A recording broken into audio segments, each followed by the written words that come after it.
Bueno, pues ya ha llegado, ya está aquí el tiempo de tertulia. Son las 8:32 minutos, hasta las 10 de la mañana llega el tiempo de opinión, de valoración de la actualidad que les venimos contando en este programa desde las 7 en punto. Nos acompañan como todos los miércoles, ya saben que tenemos tertulia de profesores. Antonio Alonso Timón. Muy buenos días, don Rafael. Muchas gracias por estar con nosotros. Muchas gracias por invitarme. Encantados, y es un auténtico placer y un honor. Don José Luis Fernández Santillana, lo mismo digo. Muy buenos días. Un placer estar aquí. Gracias por estar con nosotros. Don Abel Veiga. Buenos días, muchas gracias. Pasando los primeros rigores estivales, ¿no? Bienvenido sea. Sí. Ya tocaba. Nos estábamos quejando del frío y de la lluvia. Bueno, pues ya está aquí el calor. Si pudiera llegar de una manera un poco más equilibrada, claro, más progresiva, no tan de sopetón, pues sería incluso bueno para la vida humana. Porque descansar con estos rigores estivales todavía en junio se hace un poquito duro. El progresismo, don Rafael, no es bueno para casi nada. Es llegar al poder y llegar los problemas. Para descansar primero hay que cansarse. Eso sí. Y en este país poca gente se cansa. Pues mire, es una observación bastante oportuna. Sí, una observación muy trabajar oportuna. Cansa.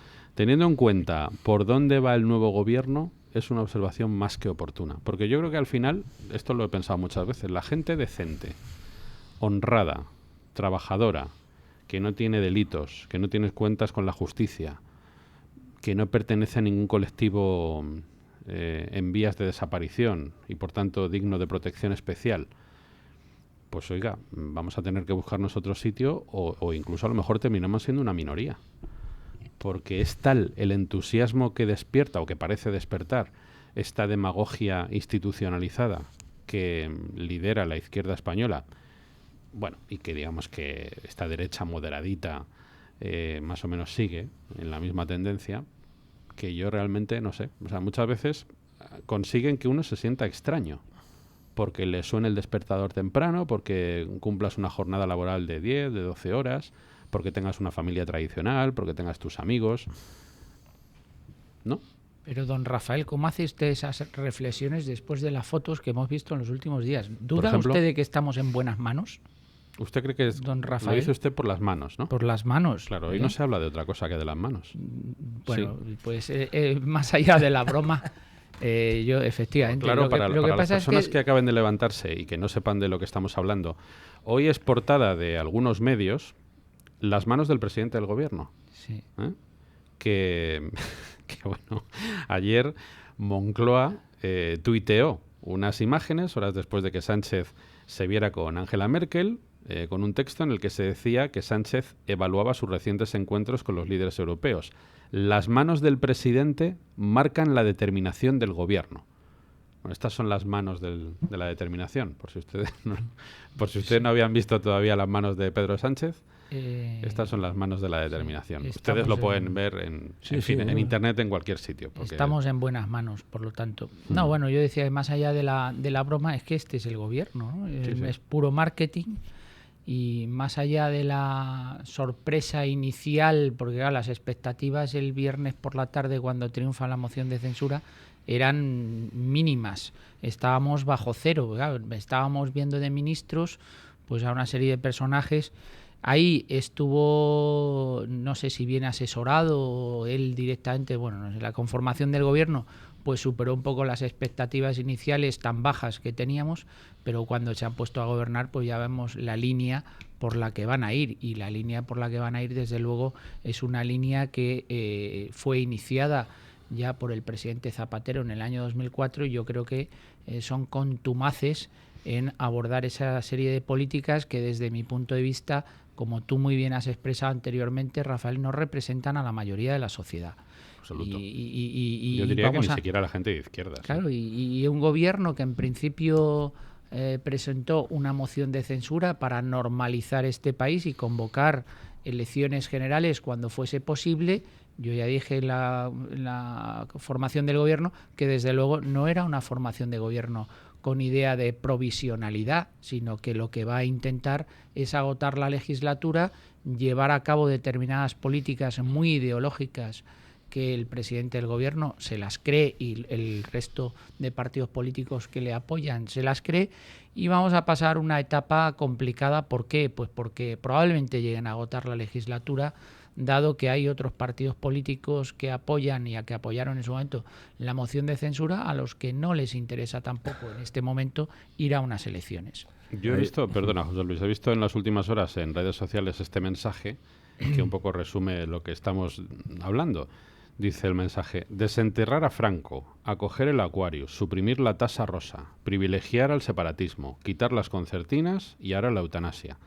Dice, lo del paro, las jubilaciones, la economía, la vivienda, la energía y la pobreza lo dejamos para cuando estemos en la oposición. Sí, efectivamente, esa sí es muy bueno. Pero esas son las prioridades, ¿no? Al final, es decir, yo creo que esto lo dijimos desde el principio, que era un gobierno, tal como se conformaba, con intención de agotar esa legislatura. Es un gobierno para 2 más 4, es decir, con la intención de perpetuarse al menos 6 años, ¿no? Esa es, por lo menos con esa intención viene. Es un gobierno eminentemente gestual y por eso tiene que ver mucho este rollito ahora de las manos, ¿no? Es decir, oiga, al final son gestos, ¿no? Todo.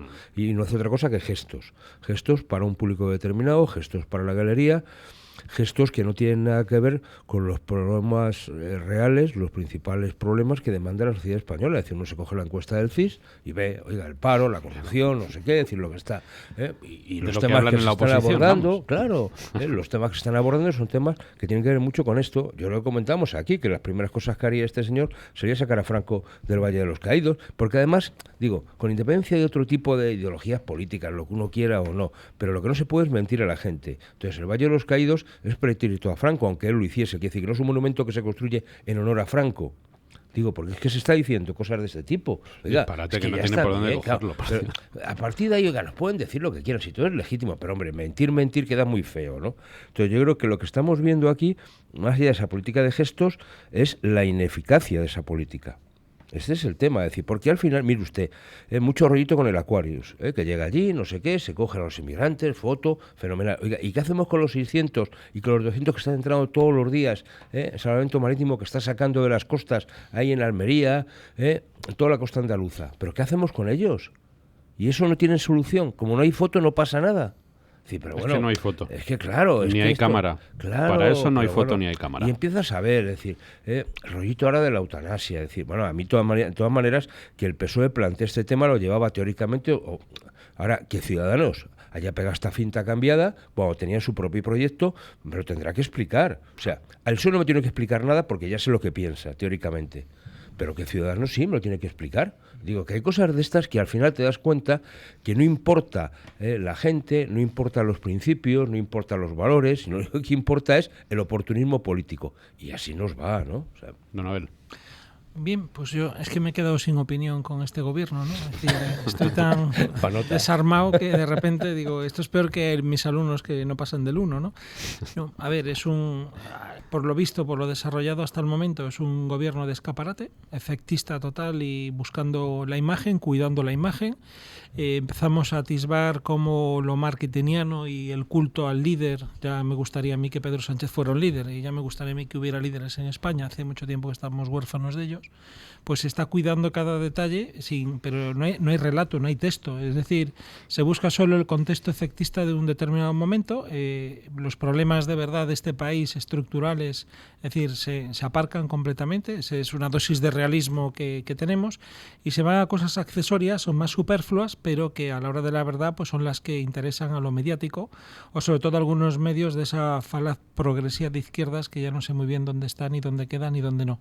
Es decir, el que recurran a los temas están pues un poco poniendo en la agenda los temas fáciles, los temas que en teoría tocan un poquito, rascan la fibra social de la izquierda, no de la derecha, si es que todavía se puede hablar de esa fractura política y social en España, y lo verdaderamente profundo, lo verdaderamente de Estado, lo verdaderamente que debería preocuparnos ya no a futuro, sino ahora mismo, lo inmediato, pues eso ni siquiera se está tocando, ni siquiera se está tratando, ni analizando.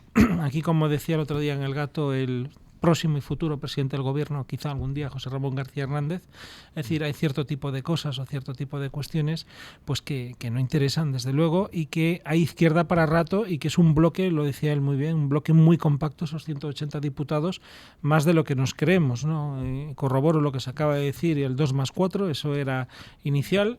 Y aguantar como se pueda, y aguantar pues con lo fácil, con el Valle de los Caídos, con con las fosas, con todo mi respeto, porque yo he sido siempre muy peleón y muy a favor de las víctimas de cualquier bando, porque yo no distingo, menos cuando hay muerte, pero al mismo tiempo, pues decir, el efecto lo vemos muy claro cuando fue el Aquarius y las declaraciones de ayer, no, esto tiene que ser una respuesta de la Unión Europea, esto ya no es España, ya por libre no, y el drama humano que hay detrás, pero decir, eso es lo que estamos buscando y luego estamos recogiendo lo que por otra parte el Partido Popular hubiera hecho exactamente igual cuando lo obtuvo y peregrinó y pidió y suplicó los votos del PNV, pues estamos viendo el tema ETA, el tema de los acercamientos de los presos. Yo ya pido desde este medio que se les dé una medalla a los asesinos, es decir, total, es decir, hicieron un gran favor a la sociedad matando, asesinando y provocando el silencio de todos. Pues si llegamos a este punto, pues claro que es un derecho, nos habla la izquierda que es un derecho que se acerquen los presos, es un derecho de tal, digo, también es un derecho de las víctimas a que se reconozcan y esclarezcan los asesinatos viles y bueno, pues cobardes y mezquinos que hizo esa izquierda Berchale y esa parte de la sociedad que les jaleó y les silenció. Pues estamos viendo ahora que se está regulando en eso el pasar página al 1 de octubre, otra medalla para todos los del 1 de octubre, no a la Guardia Civil ni a la policía, por favor, pero sí a los alborotadores y a los golpistas y todo, pues ese es el gobierno que tenemos. Ya tienen la medalla, están en el poder. Es decir, claro, yo le iba a decir a don Abel que no, o sea, en los medios de comunicación antes se podían hacer ciertas bromas. Hoy en día uno dice un disparate y lo que comprueba es que la realidad le supera el disparate. Totalmente. O sea, con lo cual ya no, o sea, ya plantear que a un asesino se le ponga una medalla, pues es que es algo a lo que vamos. Sí, no, lo he dicho para provocar, sí, evidentemente. Quiero decir que es que se están estamos haciendo yendo a ese punto ya. Están haciendo homenajes en muchos. Cada etarra que sale no nada, ¿no? y lo peor de todo es que los medios recogen esos homenajes y los medios graban esos homenajes y nos los ponen en las cabeceras de los telediarios. Es decir, y aquí se humilla una y otra vez a las víctimas y ya no solo al que falleció, perdón, al que fue asesinado vilmente, sino a sus familias y se juega con ese dolor.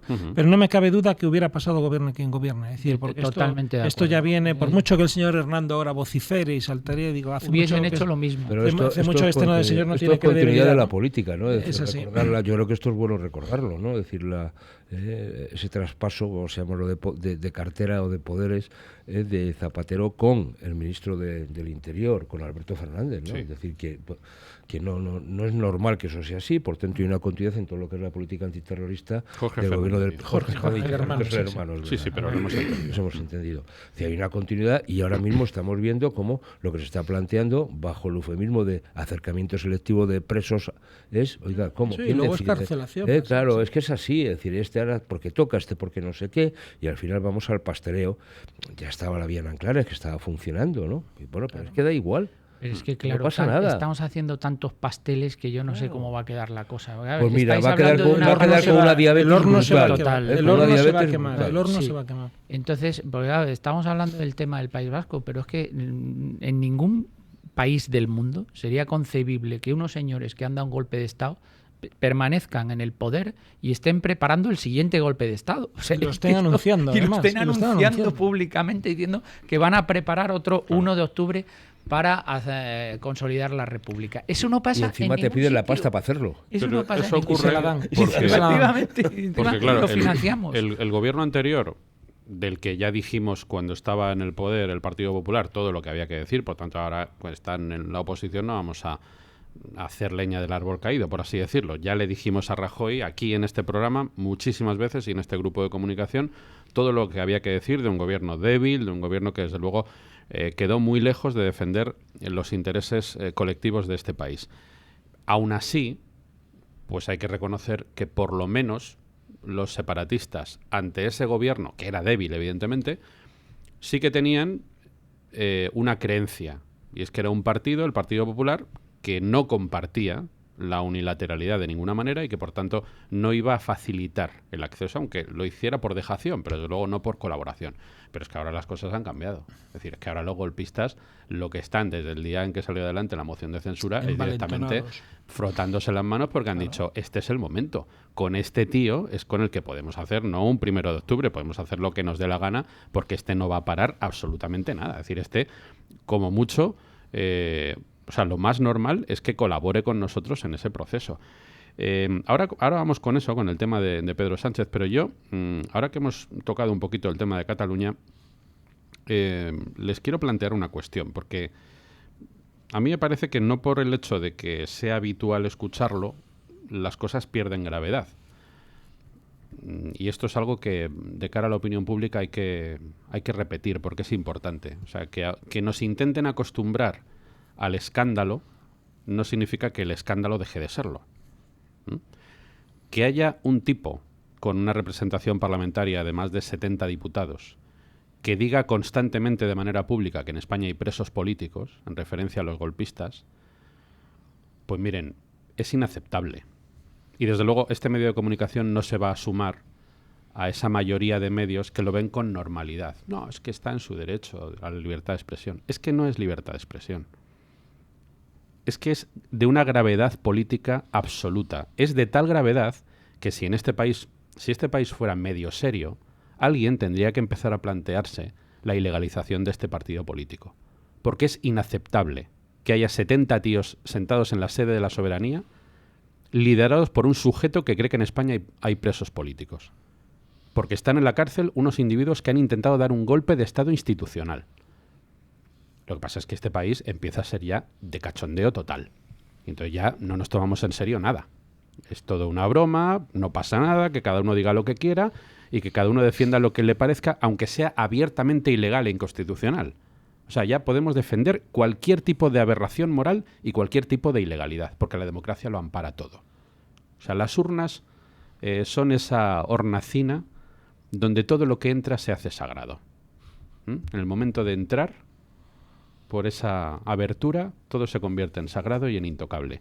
Quiero que escuchen, después quiero oír sus opiniones, obviamente, pero este es Pablo Iglesias ayer, ya saben que se dio una vueltecita por la cárcel para ver al golpista Cuixart, para saludar a Jordi Sánchez, incluso se plantea el ir a ver a Puigdemont. Este es Pablo Iglesias, el líder de Podemos. Vamos a escuchar, Joaquín, el corte Iglesias útil. Voy a tratar de ser útil a la hora de buscar un diálogo entre las fuerzas políticas catalanas y los sectores de la sociedad civil como Òmnium, con la sociedad civil en España y con el gobierno español para solucionar esto de una manera civilizada. No es sensato que en España tenga que haber presos políticos. No es sensato que en España tenga que haber presos políticos. Bueno, en primer lugar, él miente y lo sabe. No son presos políticos. En segundo lugar, él efectivamente está siendo útil. Está siendo un tonto útil fundamental para el Partido Socialista porque está haciendo de monaguillo de Pedro Sánchez, que es a lo máximo que ha podido aspirar políticamente en este momento. Pablo Iglesias se está convirtiendo en una caricatura de sí mismo. El problema que tiene Pablo Iglesias, o el problema que tiene este país, más que Pablo Iglesias, es que a este señor le votaron 5 millones de españoles.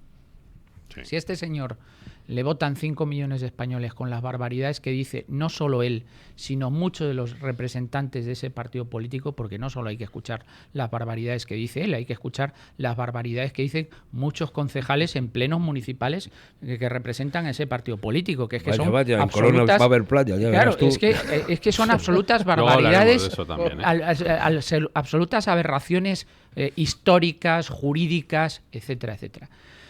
Eso no hace otra cosa que confirmar que hay un problema serio que tenemos en la democracia española. La democracia española ha pasado unos años difíciles. Yo sé que nos hemos creído aquí que la democracia está absolutamente consolidada y que no hay que defenderla, y no. Sobre todo las nuevas generaciones no son conscientes de que esto costó en su momento y que la democracia hay que, como el amor, pues hay que cultivarlo día a día y que aquí parece que si nos suicidamos no pasa absolutamente nada, si votamos una serie de cosas sí pasa. Tenemos un problema muy grave, tenemos varios problemas graves. Tenemos un problema territorial que es el que está horadando, que es el que está contaminando toda la política española. Y yo siempre digo lo mismo, la posición de la izquierda es realmente sorprendente con este problema territorial, porque si hay algo que debería caracterizar a la izquierda es el principio de solidaridad, es el principio de igualdad entre todos los españoles, y justamente lo que representa el nacionalismo es esa quiebra de la igualdad y de la solidaridad. Por lo tanto, no sé qué pinta la izquierda en manos de unos tipos que se creen superiores, que son racistas, que son xenófobos, que están contra la igualdad de todos los españoles, que están contra la solidaridad, que solo piensan en ellos mismos y no piensan en un proyecto común. Es decir, que representan todo lo contrario a lo que debería ser un proyecto de izquierdas. Ese es uno de los grandes problemas que tenemos en este país. A mí me gustaría que nos retrasemos en las urnas lo antes posible para ver si siguen votando a ese partido político 5 millones de españoles, pero claro, también hay que tener en cuenta que a ese partido político desde distintos estamentos y desde el establishment se le han dado muchas alas y que por lo tanto hoy en día cuando se le mete en la cabeza a mucha gente y están en los medios de comunicación a todas horas y dicen según qué cosas, pues aunque solo sea por fastidiar y por pensar que los dos partidos políticos mayoritarios estaban en una deriva difícil de sostener y se han equivocado estratégicamente y tácticamente en los últimos años, pues yo quiero pensar que la gente votó como una salida, como el cabreo momentáneo a la crisis, etcétera, etcétera, a este partido, pero de verdad que es que esto no se sostiene, que es que este liderazgo político y este proyecto político del partido Podemos es peligrosísimo para este país, es que es un caballo de Troya en nuestra democracia. Pero es que es un caballo de Troya en sí mismo.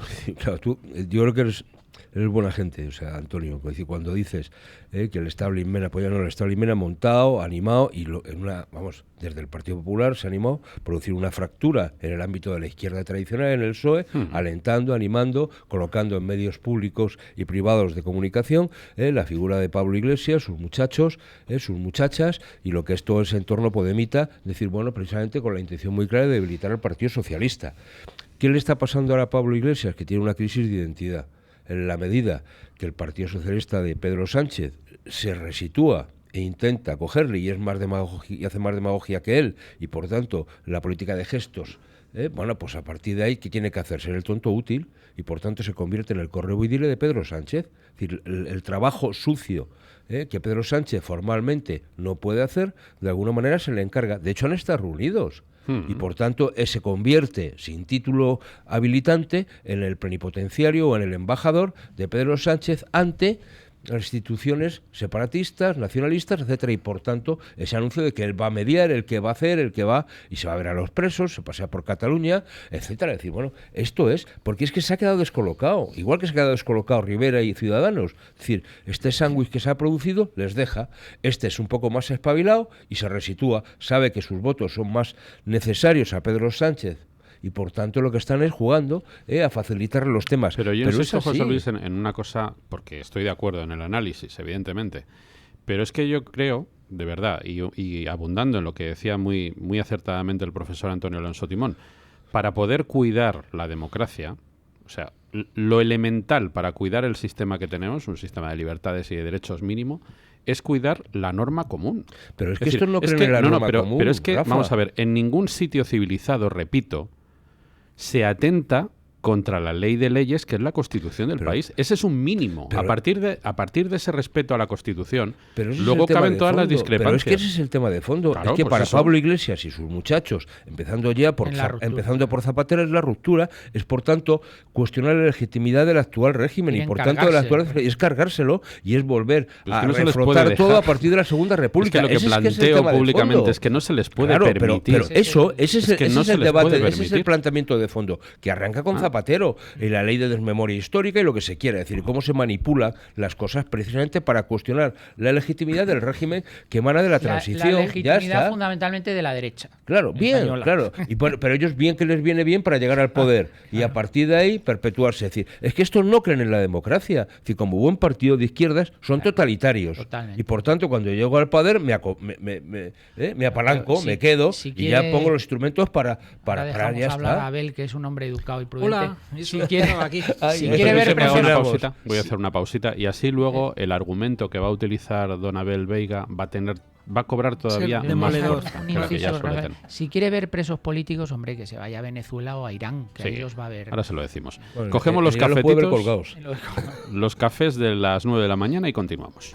9 de la mañana y 1 minuto. Interesantísimo el debate, nuestra tertulia con Antonio Alonso Timón, con José Luis Fernández Santillana y con Abel Veiga. Siempre cuando le voy a dar la palabra es la hora de la publicidad. Bueno, pues ahora sí, escuchamos con atención. Después de la Jota. Bueno, yo voy a ser muy breve, 15 minutos, y con eso ya resumo lo que es la inquietud cultural de este país, que quitando esta tertulia y alguna otra, pues a la gente del común, a la gente corriente, poco le importa lo que hagan unos y otros, que cada uno va a lo suyo en un país egoísta e insolidario como es España. Pero dicho esto, vamos a la enjundia de lo verdaderamente importante. Yo celebro que el señor Pablo Iglesias haya ido a la cárcel, haya ido a ver a los presos e interesarse por la salud de los presos, interesarse por las condiciones higiénicas, por las condiciones de la alimentación, ahora que tanto se ha denostado, que se ha descubierto, parece ser, y se ha silenciado pues cierto tipo de comidas, productos y bueno, de algunas tierras del sur de Madrid hacia abajo, pues decir que se hacía hasta negocio con eso, que se haya interesado por los metros cuadrados, las horas de descanso o no descanso de la población reclusa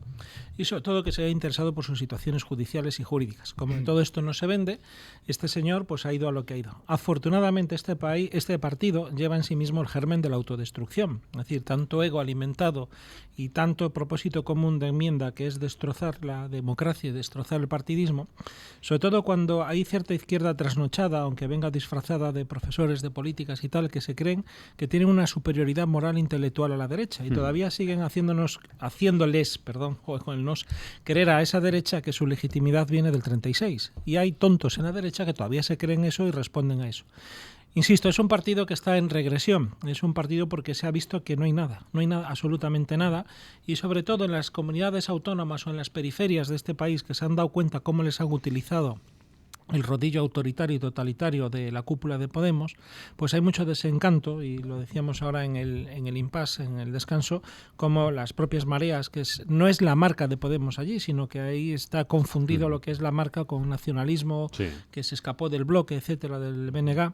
Es decir, todo esto ya va a ir a por libre porque se han cansado de ser los tontos útiles a su vez que le esté utilizando este señor. Lecciones las justas, y afortunadamente yo creo que esos 71 diputados, al señor Pablo Iglesias y compañía, les interesa menos que a nadie que ahora mismo haya un proceso electoral, porque el varapalo puede ser tan alto o fuerte como del otro líder inconsistente de esa nuevo albur o nueva alquimia de la política, que era el señor Albert Rivera, que sin saber muy bien lo que es la gestión, porque nunca ha gestionado nada público, y eso sí, discursos bonitos que le han preparado, que está leyendo o que tiene capacidad para autocrearse a sí mismo, pues ya se veía en la Moncloa. Entonces, decir, la situación que estamos viendo ahora mismo, y si os dais cuenta, tanto Ciudadanos como Podemos están haciendo todo lo posible para salir en los medios. ¿Por qué? Porque de un lado ya es Pedro Sánchez el que está copando con su marketing que decíamos antes, de los gestos y de la facticidad y de sus viajes hacia afuera, como si otros líderes nunca hubieran viajado y se hubieran reunido, porque es dentro de la normalidad de la Unión Europea que hay que hacerlo constantemente,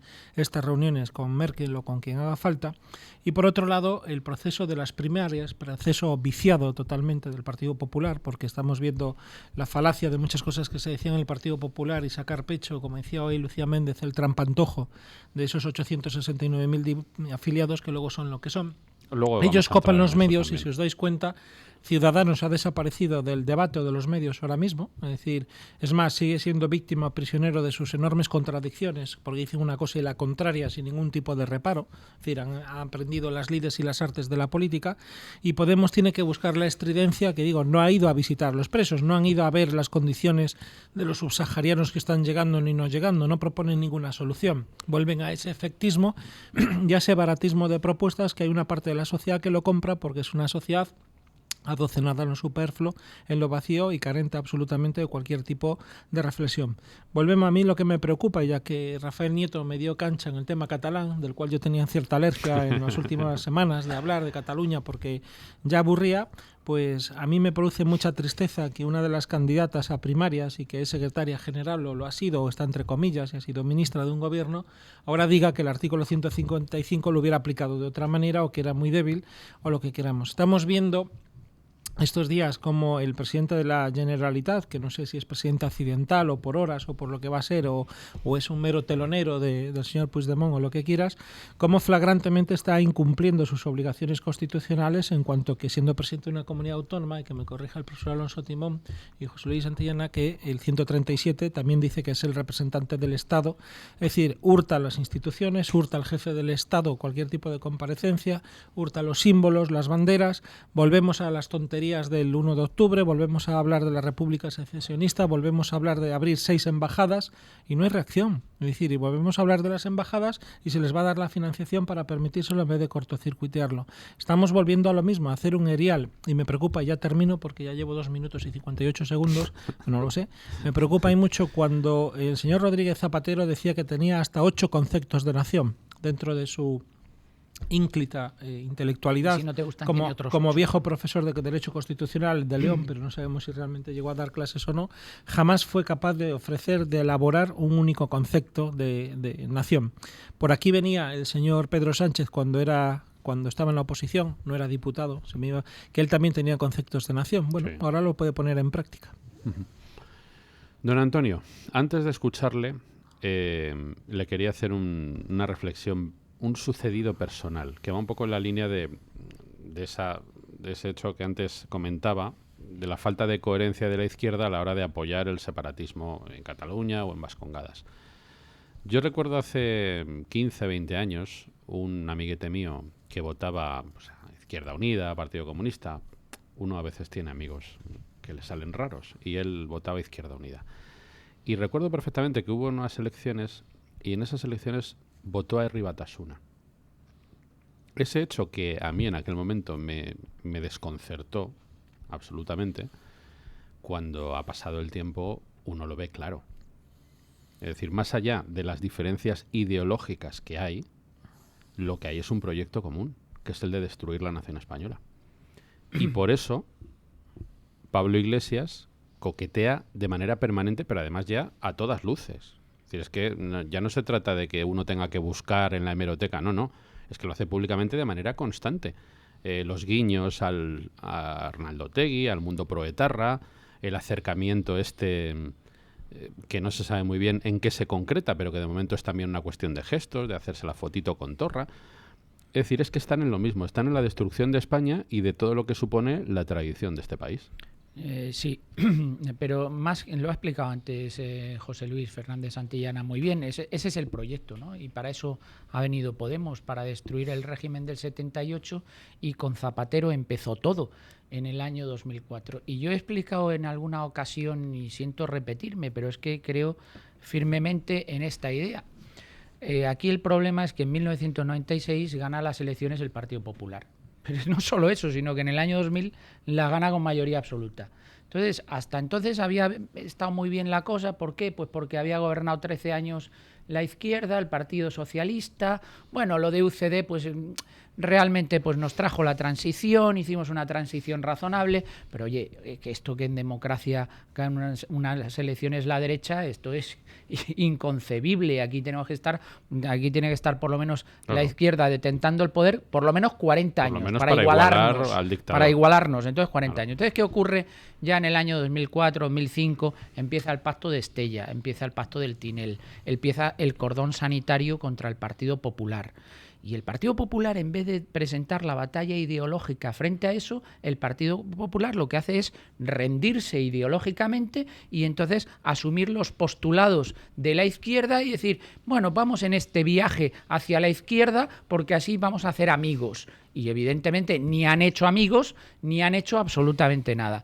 Si te fijas en las experiencias personales a las que aludías tú anteriormente, en algunas de las entrevistas que en los famosos días de octubre que hemos tenido del 2017 en Cataluña, cuando a algunas personas se les preguntaba por qué estaban en esas manifestaciones y por qué estaban a favor de la independencia, no tenían muy claras las ideas. Claro. ¿Qué es lo que tenían claro? Que había que echar al gobierno del Partido Popular. Claro. Por encima de la independencia lo que querían era echar al gobierno del Partido Popular. Sí, bueno, ya han conseguido echar al gobierno del Partido Popular. Vamos a ver qué ocurre ahora. Es decir, la idea que tiene la izquierda en este país y que empieza con Zapatero es cargarse el régimen de 1978.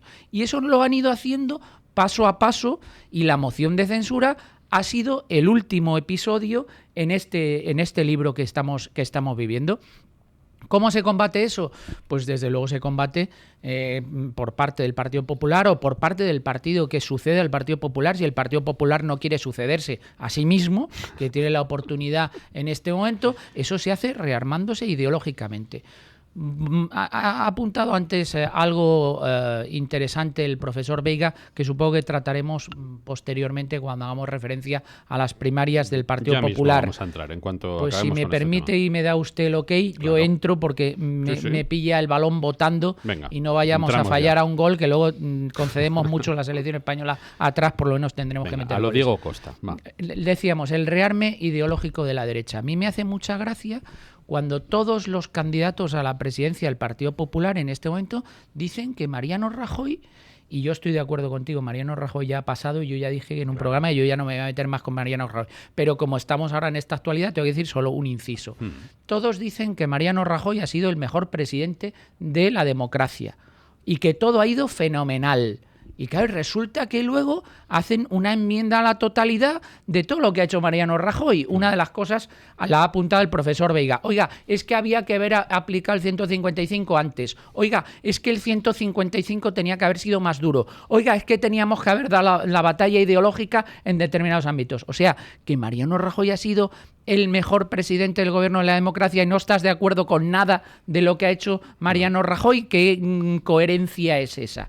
Y además, por no decirles, vosotros estabais ahí. Claro, y además yo a esos candidatos lo que sí les diría, y yo estoy de acuerdo con el profesor Veiga en que me parece sólido uno de los candidatos, que es José Ramón García Hernández, me parece un tipo muy valioso y que tiene una idea clara de lo que quiere hacer, pero yo les diría a esos candidatos, incluido a José Ra, que se lo dije el otro día en El Gato, oiga, tampoco se carguen, se peguen un tiro en el pie diciendo que se ha hecho todo tan bien, porque claro, si se ha hecho todo tan bien, lo tenemos muy fácil. Votamos a Soraya, que es el legado político de Rajoy, y entonces se acabó, seguimos igual, como se ha hecho todo tan bien, pues ya tenemos la candidata ideal para que se sigan haciendo las cosas así. ¿Es eso lo que queremos? No, lo que demanda la sociedad en este momento, y ahí tiene una oportunidad histórica el Partido Popular, y si no lo coge el Partido Popular, lo tendrá que coger Vox o quien sea, lo que demanda la derecha sociológica en este país es que se dé la batalla, es que no se rompa el régimen del 78 y no se esté criminalizando y culpabilizando a una parte de la sociedad por sus ideas y nada más, y un enfrentamiento ideológico. Y me reservo para otra intervención posterior y dejar a mis compañeros una idea que me parece muy importante. Pero fíjate, o sea, yo quería... Has comentado los pactos de Lizarra y el Tinel, es decir, entonces, lo digo porque me parece que ahora vamos a celebrar dentro de, lamentablemente, ¿no? Digo, celebrar, es una forma de hablar. Dentro de unos días, un aniversario más del asesinato de Miguel Ángel Blanco. Eso fue un momento clave, porque ahí es cuando el nacionalismo, sobre todo el nacionalismo vasco, se acongoja, hablando de un término fino. Y la reacción de la sociedad. Claro, y la reacción de la sociedad española es demoledora. O sea, yo el otro día veía unas imágenes y unas fotos en blanco y negro, que son todavía mucho más expresivas, o sea, de la gente en las calles. No la gente en las calles, no ha habido algo parecido. Sí, yo recuerdo, me coincidió poco después un viaje a Uruguay, ¿no? Donde siempre ha sido un pequeño paraíso de los etarras en un momento determinado, la gente no entendía. Cuando la gente les contaba lo que había, la gente en la Puerta del Sol, chavales, jóvenes, de rodillas, poniendo, ETA, aquí tienes mi nuca, eso era tremendo. Y ante eso la reacción del Partido Nacionalista Vasco, con la complicidad del gobierno que lo consintió, el que no jugó, fue montar el Pacto de Lizarra. Simplemente para blindarse. Y a partir de ahí, posteriormente, surge el Pacto del Tinel para hilar al Partido Popular. Si todo es lo mismo. Si estas cosas, en el fondo, es vamos a mantener mi chiringuito, y cuando hay una reacción de la sociedad espontánea para defender los valores comunes, defender, en el fondo, pues el status quo de lo que es la nación española, de los ciudadanos libres iguales. Es decir, bueno, esto hay que cargárselo, porque da miedo. Empieza el pastoreo. Porque da miedo, y ahí empieza. El pastoreo, sí. Y este es el tema de fondo. Entonces ahora cuando los candidatos del PP empiezan a cuestionar lo que ha sido el otro, pero si tú estabas ahí, unos estaban en cargos, otros estaban en carguitos, otros formaban parte del gobierno y por tanto tenían la capacidad ejecutiva de actuar. ¿Por qué no actuaron ustedes, señores? Da igual. En España la tradición es que un partido desplaza a otro y por tanto el hueco del Partido Popular lo acabará ocupando otro, o un nuevo Partido Popular porque se refunde, o Ciudadanos, que parece que como está haciendo el Canelo pues no va a pillar, Vox o quien fuere en un momento determinado. Es decir, pero nunca ha habido un cambio por emergencia de una nueva cosa, siempre ha habido por crecimiento del que estaba desplazando al otro. Ya está, si no da esto para más, pero me parece que es muy triste y yo sigo siendo optimista y creo en el conjunto de los ciudadanos españoles, y yo creo que la gente se lo está viendo, lo está viendo y está viendo que este tío es más tonto que hecho de encargo, y que con la postura de gestos de verdad no, es que yo creo que hay que decirlo así, es que con los gestos no vamos a ningún lado. ¿A quién te refieres? A Pedro Sánchez, al doctor Sánchez. Yo quiero decirle, con todo el cariño del mundo, a don Antonio, al profesor Alonso Timón y a nuestros tertulianos y a nuestros oyentes, que yo también creo que efectivamente de los candidatos que se presentan a ese Congreso Nacional del Partido Popular hay uno que lo voy a decir también públicamente, es el que más me agrada, que es José Ramón García Hernández, efectivamente, porque es el único que parece plantear asuntos de los que el resto directamente no quieren hablar, pues no les importa nada. O sea, principios, valores, sí, claro, pero después de principios y valores tienes que añadir más cosas, porque si no, principios y valores no es nada. Es como decir la democracia, ya, pero ¿qué más? La letra pequeña es de lo que no quieren hablar la mayoría, y José Ramón sí habla de ello. Sí. Pero curiosamente me estoy dando cuenta de que en las últimas horas, en las encuestas que se hacen en los medios, donde se supone que tienen que votar los simpatizantes con el Partido Popular, de todos los candidatos, el que menos votos saca es José Ramón. Es usted muy curioso. Claro. ¿Por qué lo digo? Lo digo con pena. Ojalá pudiera decir lo contrario, pero es que esta es la realidad. Claro, si los que simpatizan con un partido, el único tío que habla de principios y valores, de recuperar lo que se supone que algún día fue Alianza Popular o el Partido Popular, el único que lo dice abierta y claramente, hay otros que lo dicen más o menos, pero este lo dice con todas las letras, resulta que es el menos apoyado, pues saquen ustedes las conclusiones. Pues empiezo yo a hablar. Tú eres el experto en José Ra. Es la amistad desde hace 26 años o algo más que la amistad, que nadie entienda nada raro, pero hay amistades que se entienden como hermandades, ¿no? Y a pesar de que yo soy muy crítico a veces con algunas cosas, ¿no? Es decir, cuando un político asegura a toro pasado, cuando hay un ángel caído, que en este caso no lo es el señor Rajoy Brey, mucho menos, y asegura que ha sido el mejor presidente, es una manera de hablar, es un eufemismo, pues cuando das una estocada y se acabó y pasas página.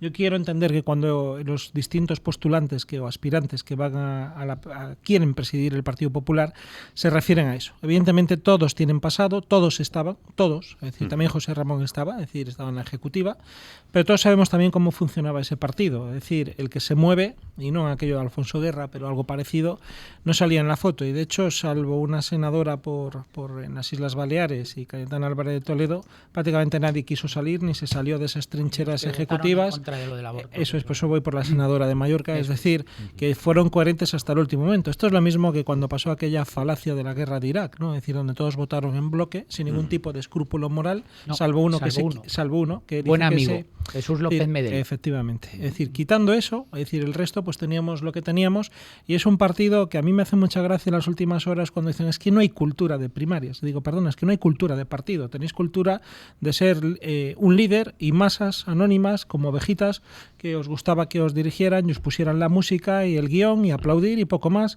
Y lo decía José Ramón el otro día, a veces ser militante de base, eso también se lo he escuchado a Casado, ser militante de base es ir al aplaudiómetro, aplaudir al líder y ni siquiera te mira ni sabe quién eres y sacarse la foto. Bueno, si hay idiotas que permiten eso y quieren un partido así, pues tienen un problema muy serio. Lo que pasa normalmente es que este es un país, lo decía un monarca en el siglo pasado, es decir, que solo estuvo 10 años en reinado, Cristinita de Cánovas a Sagasta, de Sagasta a Cánovas y guárdate, lo demás ya sabéis cómo acababa. Y aquí seguimos presos y prisioneros y victimistas de ese bipartidismo oportunista que al final es el que ha pilotado para bien o para regular la transición, y la transición hace un tiempo que en este país también estamos escuchando que hay que matarla, es decir, hay que matarla.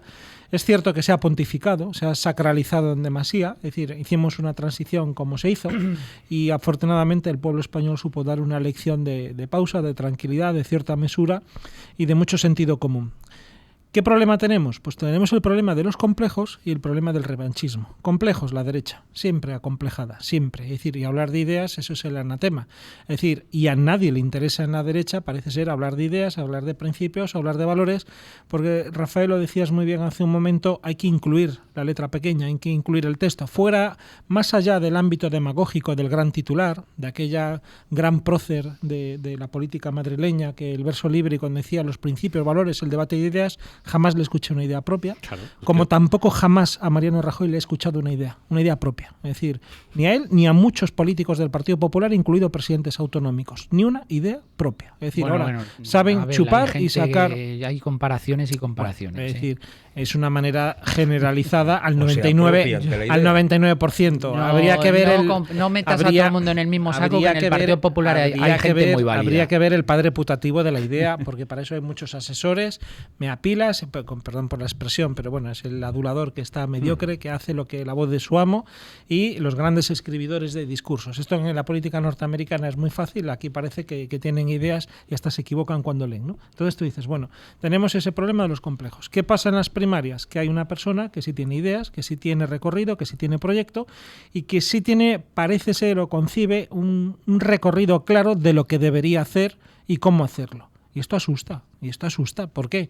Porque asusta a los que yo quiero que todo siga igual. Gato Pardo, el Lampedusa, es decir, el príncipe de Salino. Aquí todo debe cambiar, pero sigo yo. Y siguen las mismas caras. Y acaba de decirlo muy bien Antonio Alonso Timón hace un momento. Pues para eso, si todo iba muy bien, porque el 20 de noviembre de 2011, esa mayoría absoluta desproporcionada que se le regaló sin merecer al señor Mariano Rajoy y el Partido Popular, porque fue el propio desgaste, erosión y el no saber ya qué hacer y el desastre del Partido Socialista, es decir, a pesar de que probablemente Pedro Rubalcaba era mucho mejor candidato que lo que muchos creen, entonces tú dices, se le dio una mayoría absoluta para que hicieran cosas. Hicieron todo lo contrario. Y a mí no me vale que empiecen... Ahora sí hablan, incluso los candidatos, del rescate. Ahora sí, pero antes no hablaban de la palabra rescate porque era el anatema, la crisis, los desahucios. Digo, díselo tú a las familias de las personas que se suicidaron, se tiraron por un balcón, porque esas no dolían, ¿no? Entonces tú dices, bueno, es decir, se hicieron muchas cosas mal. ¿Debate las primarias? No hay debate. No interesa que haya un debate porque al Partido Popular le da vértigo, al Sanedrín del Partido Popular, porque son 3 o 4 de los candidatos que están ahí, incluido el ministro o exministro, pues le da mucho miedo que el afiliado, que el militante, que la sociedad...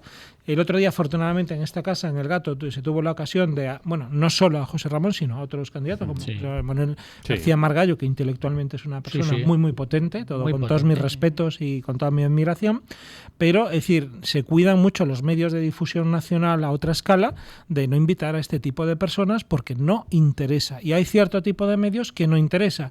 Y hay 2 candidatas que les interesa que todos sigan el status quo que está. Es decir, están encantadas que solo haya 60.000. Es más, una de ellas lo sabía perfectamente porque ha estado en la organización. Y aquí ese trampantojo, esa mentira, esa falacia de sacar músculo. Cuando un partido miente, no merece seguir donde está. Hacemos una pausa. Ha estado espléndido el profesor Abel Veiga. Enseguida entramos en el detalle de esto que estaba diciendo, efectivamente. Dice Cospedal que es un exitazo, que son muchísimos. El 7% de los afiliados del Partido Popular van a votar. Qué ilusión. Una pausa y lo contamos.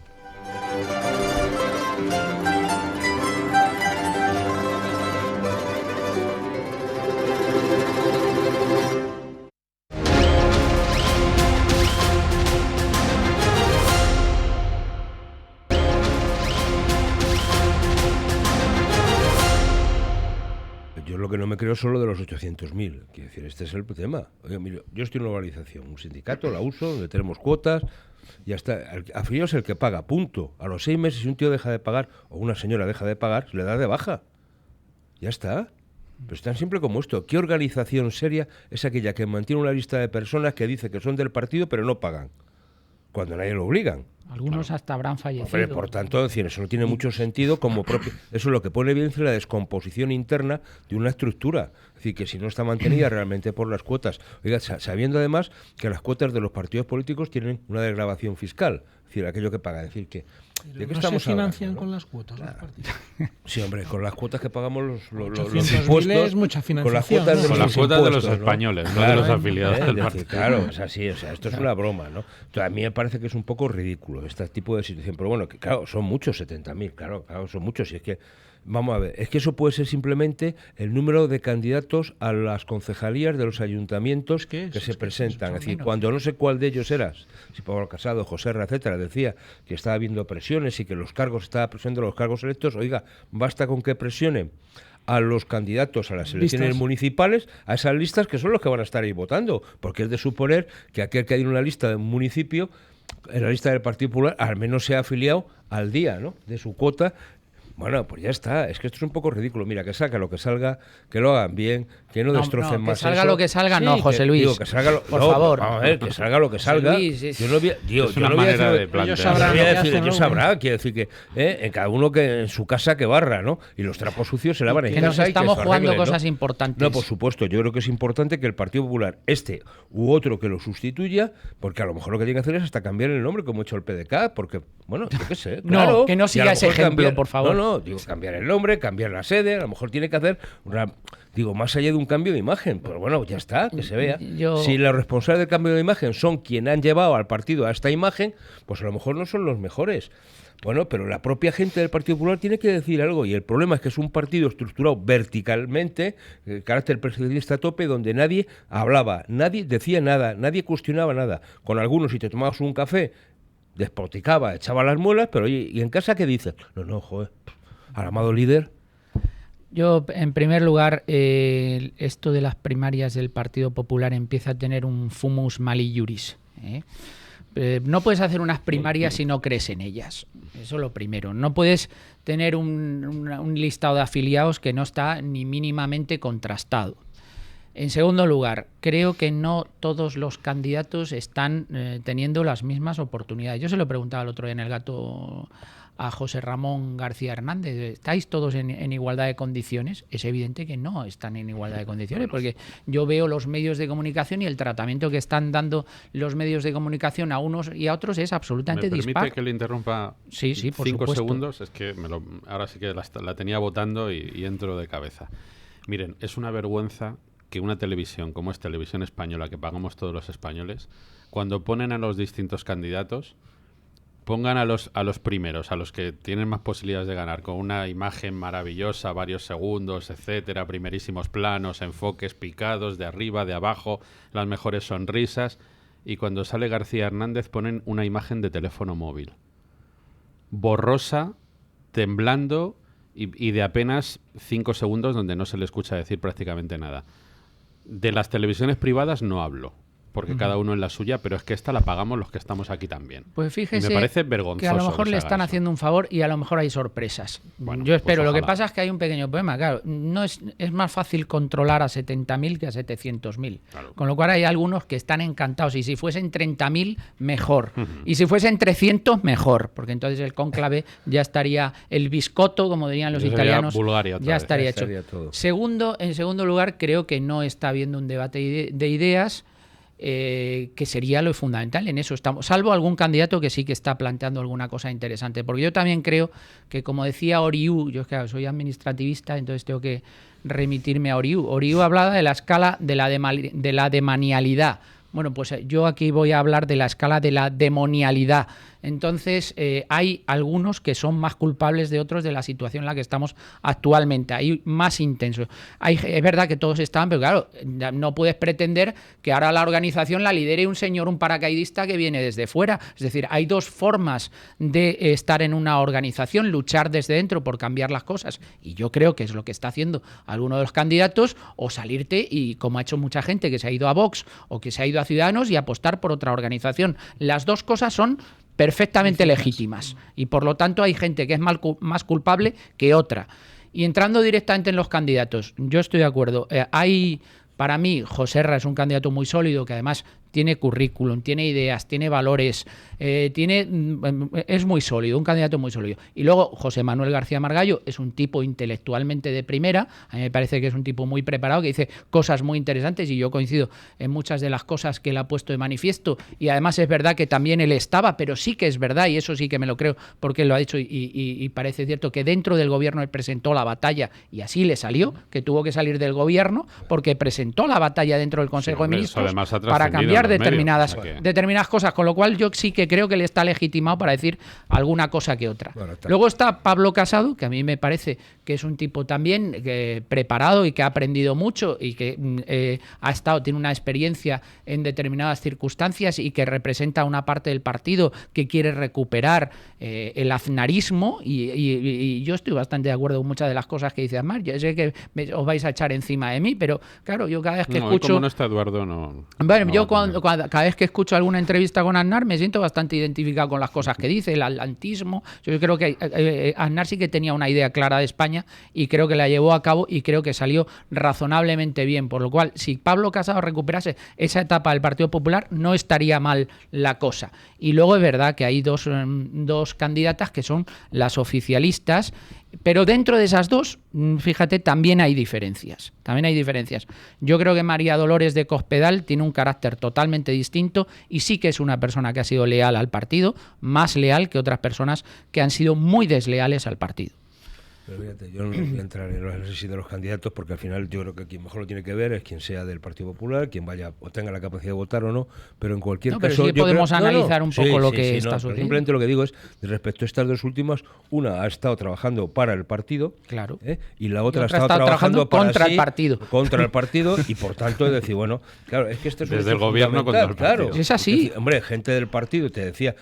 proyectos de ley, proposiciones, iniciativas que se bloqueaban cuando pasaban por Moncloa, o de cosas que salían de Moncloa que se enteraban en el partido cuando llegaban al Parlamento, ¿no? Sin ningún tipo. Entonces, bueno, eso no son formas ni de hacer ni de actuar. Entonces, yo creo que este tipo de cuestiones... A mí lo que me parece que es importante es que España tiene que recuperar la normalidad. Y eso la normalidad democrática, eso quiere decir que los dos partidos que han sido los pilares sobre lo que se ha sentado, esto tienen que responder, tienen que recuperarse, tienen que resituarse. Me parece que esto es bueno para todos, porque yo cada vez estoy más convencido, no me creo nada de lo de ahora Podemos y todo este bricolaje, porque me parece que esto acabará siendo una izquierda unida residual cuando las cosas se normalicen un poquito. Y luego yo creo que lo de Ciudadanos, pues hombre, pues es que sube, baja, como la gaseosa, ¿no? Y ahora mismo está desaparecido en combate y cuando habla sube el pan, porque últimamente no acaba de situarse. Y yo creo que es una pena porque está perdiendo una oportunidad magnífica que ha tenido, que se le han puesto como a Felipe II. Yo creo que en el fondo sigo pensando que en toda esta operación de la moción de censura, de Rajoy fuera, de Pedro Sánchez al poder y todo este tipo de historias, en el fondo es algo que les ha venido muy bien a los dos partidos, precisamente para hacer un sándwich, tanto a Podemos por un lado, como a Ciudadanos fundamentalmente por el otro, pero fundamentalmente a Ciudadanos porque no ha tenido capacidad de reacción. Bueno, vamos a escuchar a José Manuel García Margallo, Joaquín, el corte en el que habla de los inscritos, porque era así de claro y rotundo el que ha sido ministro de Exteriores. La situación es suficientemente grave a nivel de partido. Es decir, el que no quiera darse cuenta de que el número de inscritos para votar sea tan ridículamente bajo refleja una profunda desafección por parte de la militancia. Ridículamente bajo, ha dicho García Margallo. Hombre, yo no sé, con esta participación y con acusaciones ya claras, tanto de Pablo Casado como de García Hernández, de que ha habido presiones, que además son fácilmente comprobables y objetivables, no sé si pensar que el Partido Popular va a salir reforzado de este proceso, como Martínez Maillo dijo en el día de ayer. Escuchamos a Martínez Maillo, Joaquín. Vamos a escuchar el segundo de los cortes de Martínez Maillo, donde dice que el PP puede salir reforzado de la cita. Nosotros vamos a salir de este Congreso reforzados, y más unidos que nunca, y muy reforzados.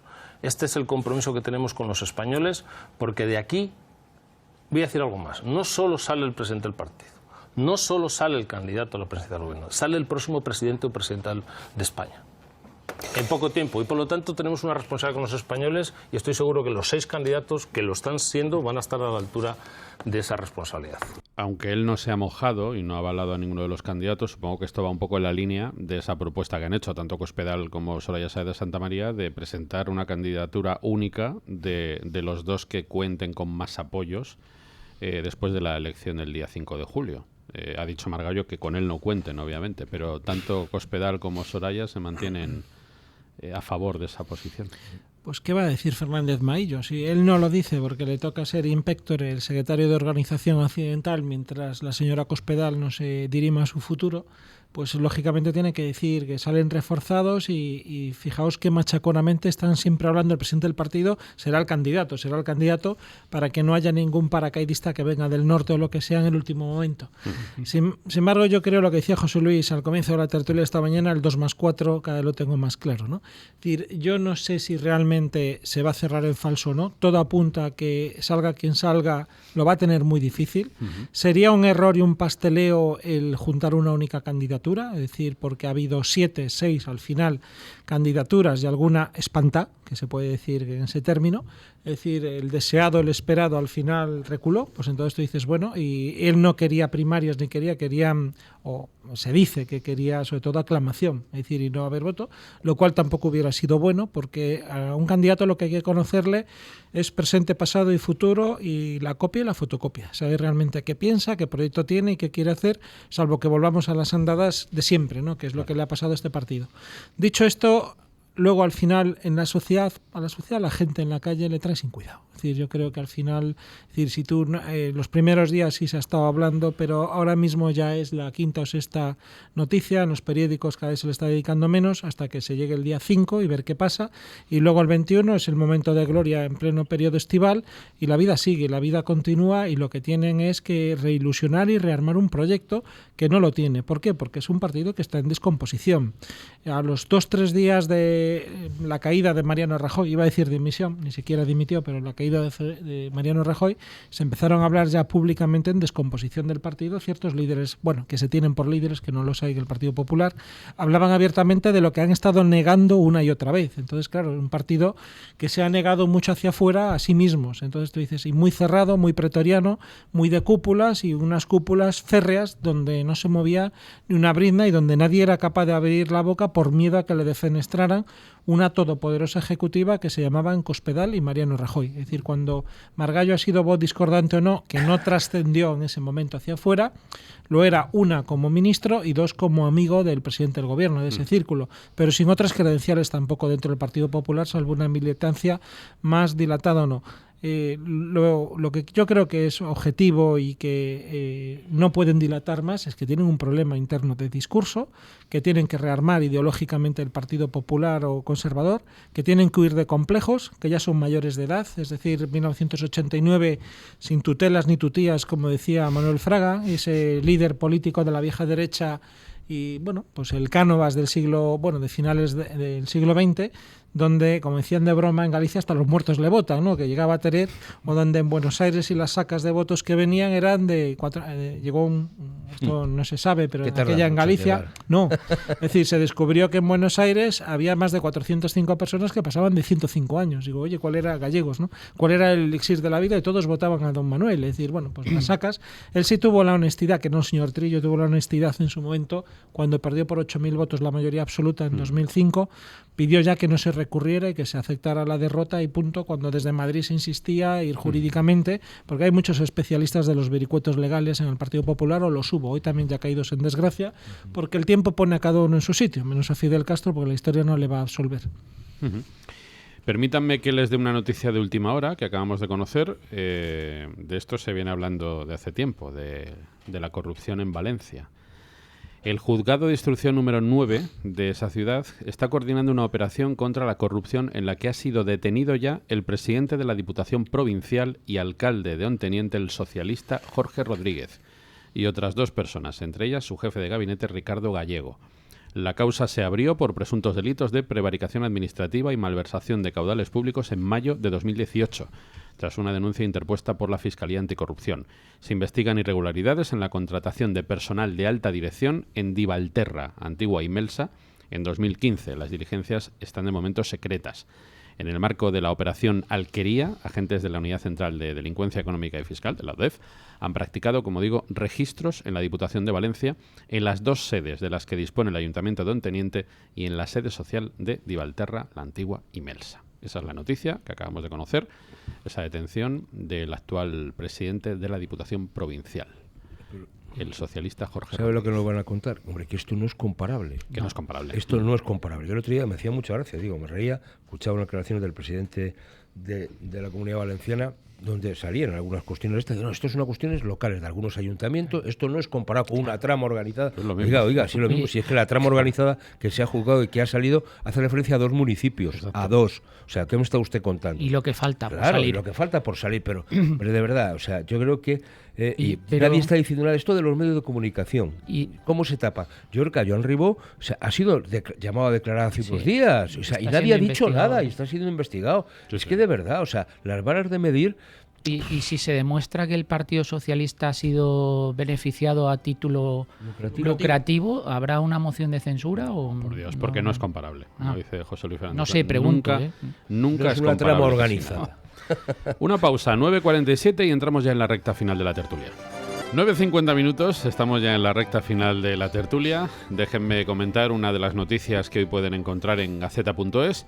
A falta de la votación final, el Congreso daba ayer luz verde, a partir del posicionamiento de los grupos, a la tramitación de la proposición de ley del PSOE para legalizar la eutanasia en España e incluir esta práctica en la cartera de servicios comunes del Sistema Nacional de Salud. Saben ustedes que casi nunca hay dinero para lo importante, para lo ideológico siempre, aunque lo tengan que pagar nuestros tataranietos, pero para lo ideológico siempre hay dinero. O sea, para los dientes de nuestros mayores no, porque el sistema está quebrado. Para que se le pueda meter un jeringazo a una persona y mandarlo al otro barrio, pues no hay ningún tipo de problema. La portavoz socialista Adriana Lastra ha sido la encargada de defender el texto que su grupo registró el pasado mayo y con el que pretende que la eutanasia sea además de legal, financiada con dinero público. El 8 de mayo el Congreso ya aprobó, recuerden, la toma en consideración de un texto procedente del Parlamento de Cataluña que instaba a despenalizar la eutanasia. Lo veíamos venir, de todas maneras, ¿no? Más de lo mismo de lo que estábamos comentando, pero es que además hay que tener mucho cuidado con esta regulación de la eutanasia, porque bajo el eufemismo de eutanasia se esconden otras prácticas que realmente no son eutanasia. Por lo tanto, hay que tener mucho cuidado con esta regulación que puede esconder otro tipo de cosas. Pero claro, aquí es que tenemos todo tipo de derechos. La muerte, les encanta la muerte. No desde que impiden el nacimiento, el derecho a la vida, que debería ser el derecho fundamental, porque además es el derecho sobre el que se basan el resto de los derechos fundamentales reconocidos constitucionalmente, pues nos cargamos el derecho a la vida a través de una regulación del aborto bastante amplia en nuestro país. Nos decimos que la gente tiene que morirse porque y además algunas de las prácticas que se han hecho en este país, como decía anteriormente, no son eutanasia stricto sensu, y estamos hablando de algunos médicos que practicaban que llevaban a cabo una praxis que estaba bastante alejada de la eutanasia, porque la eutanasia hay que explicar a la gente que para que hablar en este sentido estricto, además desde el punto de vista jurídico, de eutanasia tiene que haber un consentimiento previo por parte de la persona. Y eso no ha ocurrido en algunas de las prácticas que se han llevado a cabo en este país. Y eso no es eutanasia, eso es otra cosa, eso es un homicidio. Eso es un homicidio y no una eutanasia. A mí me da mucho miedo este tipo de regulaciones porque, primero, no se tienen claras ciertas cosas. Segundo, estamos jugando con la vida de muchos seres humanos y estamos jugando, como hemos dicho aquí en alguna ocasión anterior, nos creemos dioses, que somos capaces de decidir cuándo tiene que nacer una persona, cuándo tiene que morir, y eso es peligrosísimo, porque además creo que no es una de las prioridades que tiene en este momento este país. Lo que ocurre es lo que decíamos anteriormente, que es la política de gestos que está queriendo tener este gobierno.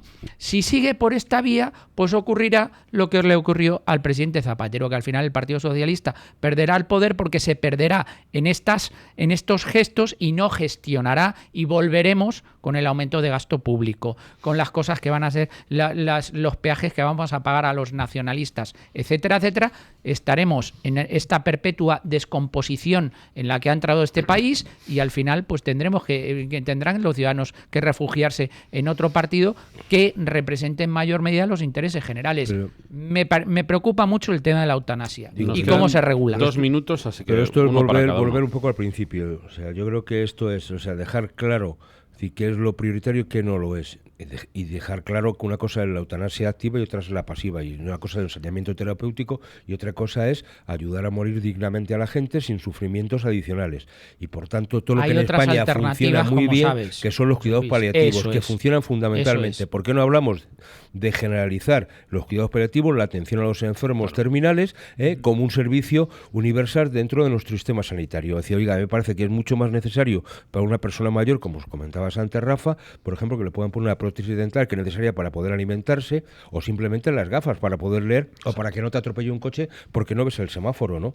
Y cosas que son como muy necesarias. Entonces, ¿dónde están las prioridades y dónde ponemos a las personas en el epicentro, ¿no?, de estas políticas? Esto es una cuestión puramente ideológica, y cuando no se tiene en el fondo un concepto de persona humana y de la dignidad de la persona desde su nacimiento hasta su fallecimiento. Y esta es la clave. Y por tanto, cómo consideramos y cómo dimensionamos a la persona humana, insisto, desde el nacimiento, desde su concepción, hasta que dignamente decida abandonar este mundo. Es decir, porque el derecho lo tenemos a vivir, no tenemos derecho a morir. Porque nos morimos, porque nos toca. Muy breve. Yo aquí creo que hay que 2 palabras: sensibilidad y humanidad, ¿no? Que hay que tenerlo. Creo que las cosas están bien como estaban hasta ahora, porque ha habido temas y cuestiones de lo que se decía ensañamiento terapéutico, paliativos, sedaciones, es decir, testamento vital, y en algunos casos pues sí ha habido cierto tipo de fase terminal y se acabó. Es decir, lo triste de todo esto, y esto me recuerda a los debates de cuando el tema del aborto y la reforma light que se hizo y desproporcionada y abusiva, que mucho pataleó la oposición, pero cuando llegaron al gobierno lo dejaron todo como está. Y aquí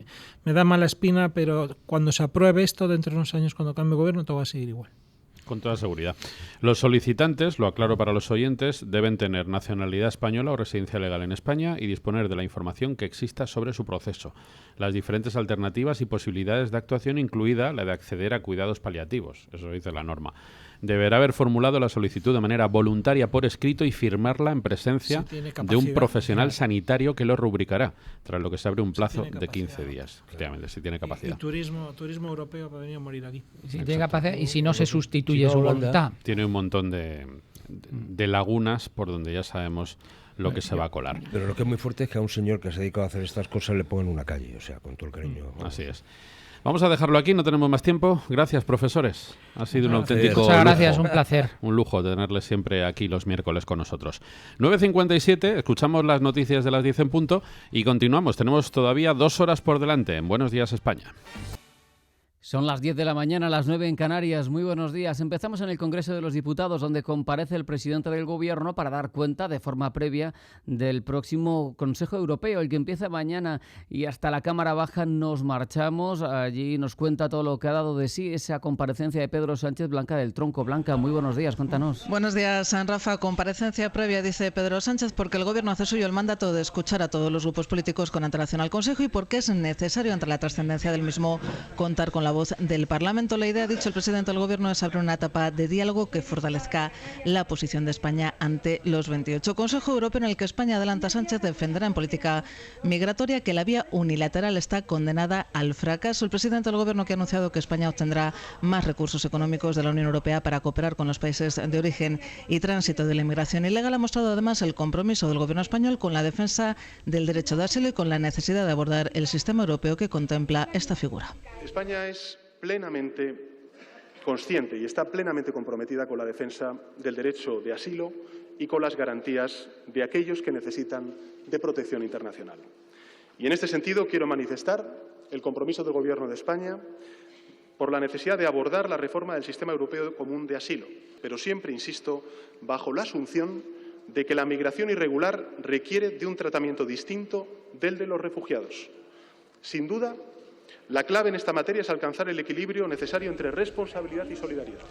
Junto a esto, el presidente del Ejecutivo defenderá ante los 28 la necesidad de avanzar hacia la Unión Monetaria y Económica y contar con un presupuesto común que sirva, dice, para fortalecer la economía en épocas de crisis e impulsará conversaciones para la puesta en marcha de un fondo para el desempleo. Debate monográfico al término del cual, Rafa, se celebrará la habitual sesión de control al Ejecutivo, la segunda del PSOE en el Gobierno, y en la que el Partido Popular volverá a reclamar a Sánchez que aclare los pactos que ha alcanzado con los independentistas para que le apoyaran en la moción de censura. Sánchez responderá además a preguntas de Ciudadanos y de Esquerra Republicana de Cataluña. Gracias, Blanca. Sin duda, en esa sesión de control que todavía no ha comenzado llegarán las críticas, pero también lo hacen desde fuera del Congreso de los Diputados. Esta mañana en Radio Nacional, la candidata a la presidencia del Partido Popular, María Dolores de Cospedal, ha lamentado, dice, la forma en la que Pedro Sánchez está pagando los apoyos que lo han llevado hasta la Moncloa. Lo que está haciendo es pagar sus deudas con aquellos que le apoyaron para ser el primer presidente del Gobierno que no han votado los españoles.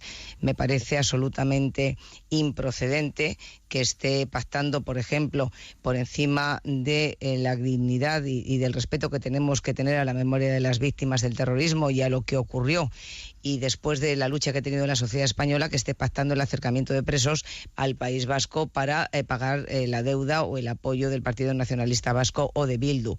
Y mientras cambiamos de asunto, operación contra la corrupción en Valencia. Ha sido detenido el presidente de la Diputación Provincial, el alcalde de Onteniente, el socialista Jorge Rodríguez, también 2 personas más, entre ellas su jefe de gabinete, Ricard Gallego. Se investigan delitos de prevaricación y malversación de caudales públicos.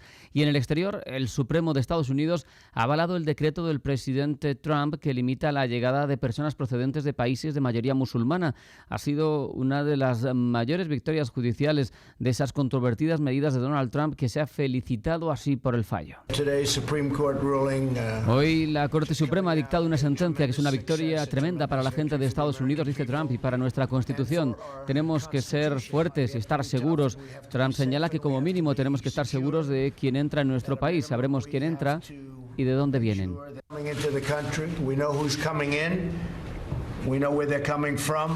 Y sin embargo, una juez federal le ha dado un revés al propio Trump porque ha ordenado a su gobierno que reunifique en un plazo máximo de 30 días a los centenares de menores que se han visto separados de sus padres en la frontera con México. Y en el caso de los que son menores de 5 años, acorta todavía más el plazo, lo pone en 14 días.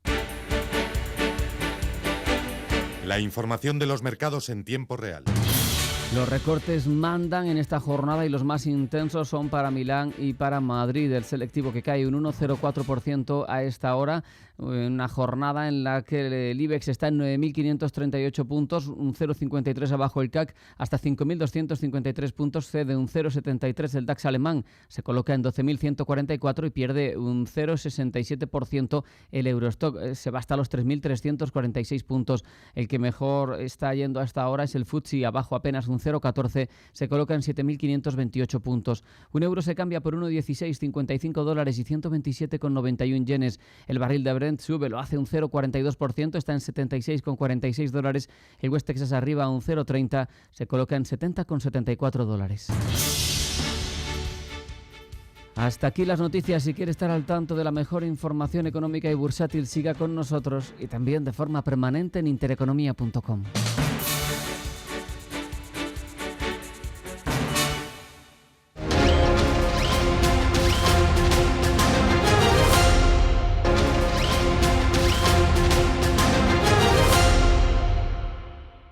Sabas lo puso en conocimiento de su club lo denunció, pero ahora, claro, Sabas dice, ya, pero es que aquí denuncias las cosas y al final es un marrón que te salpica, porque es verdad.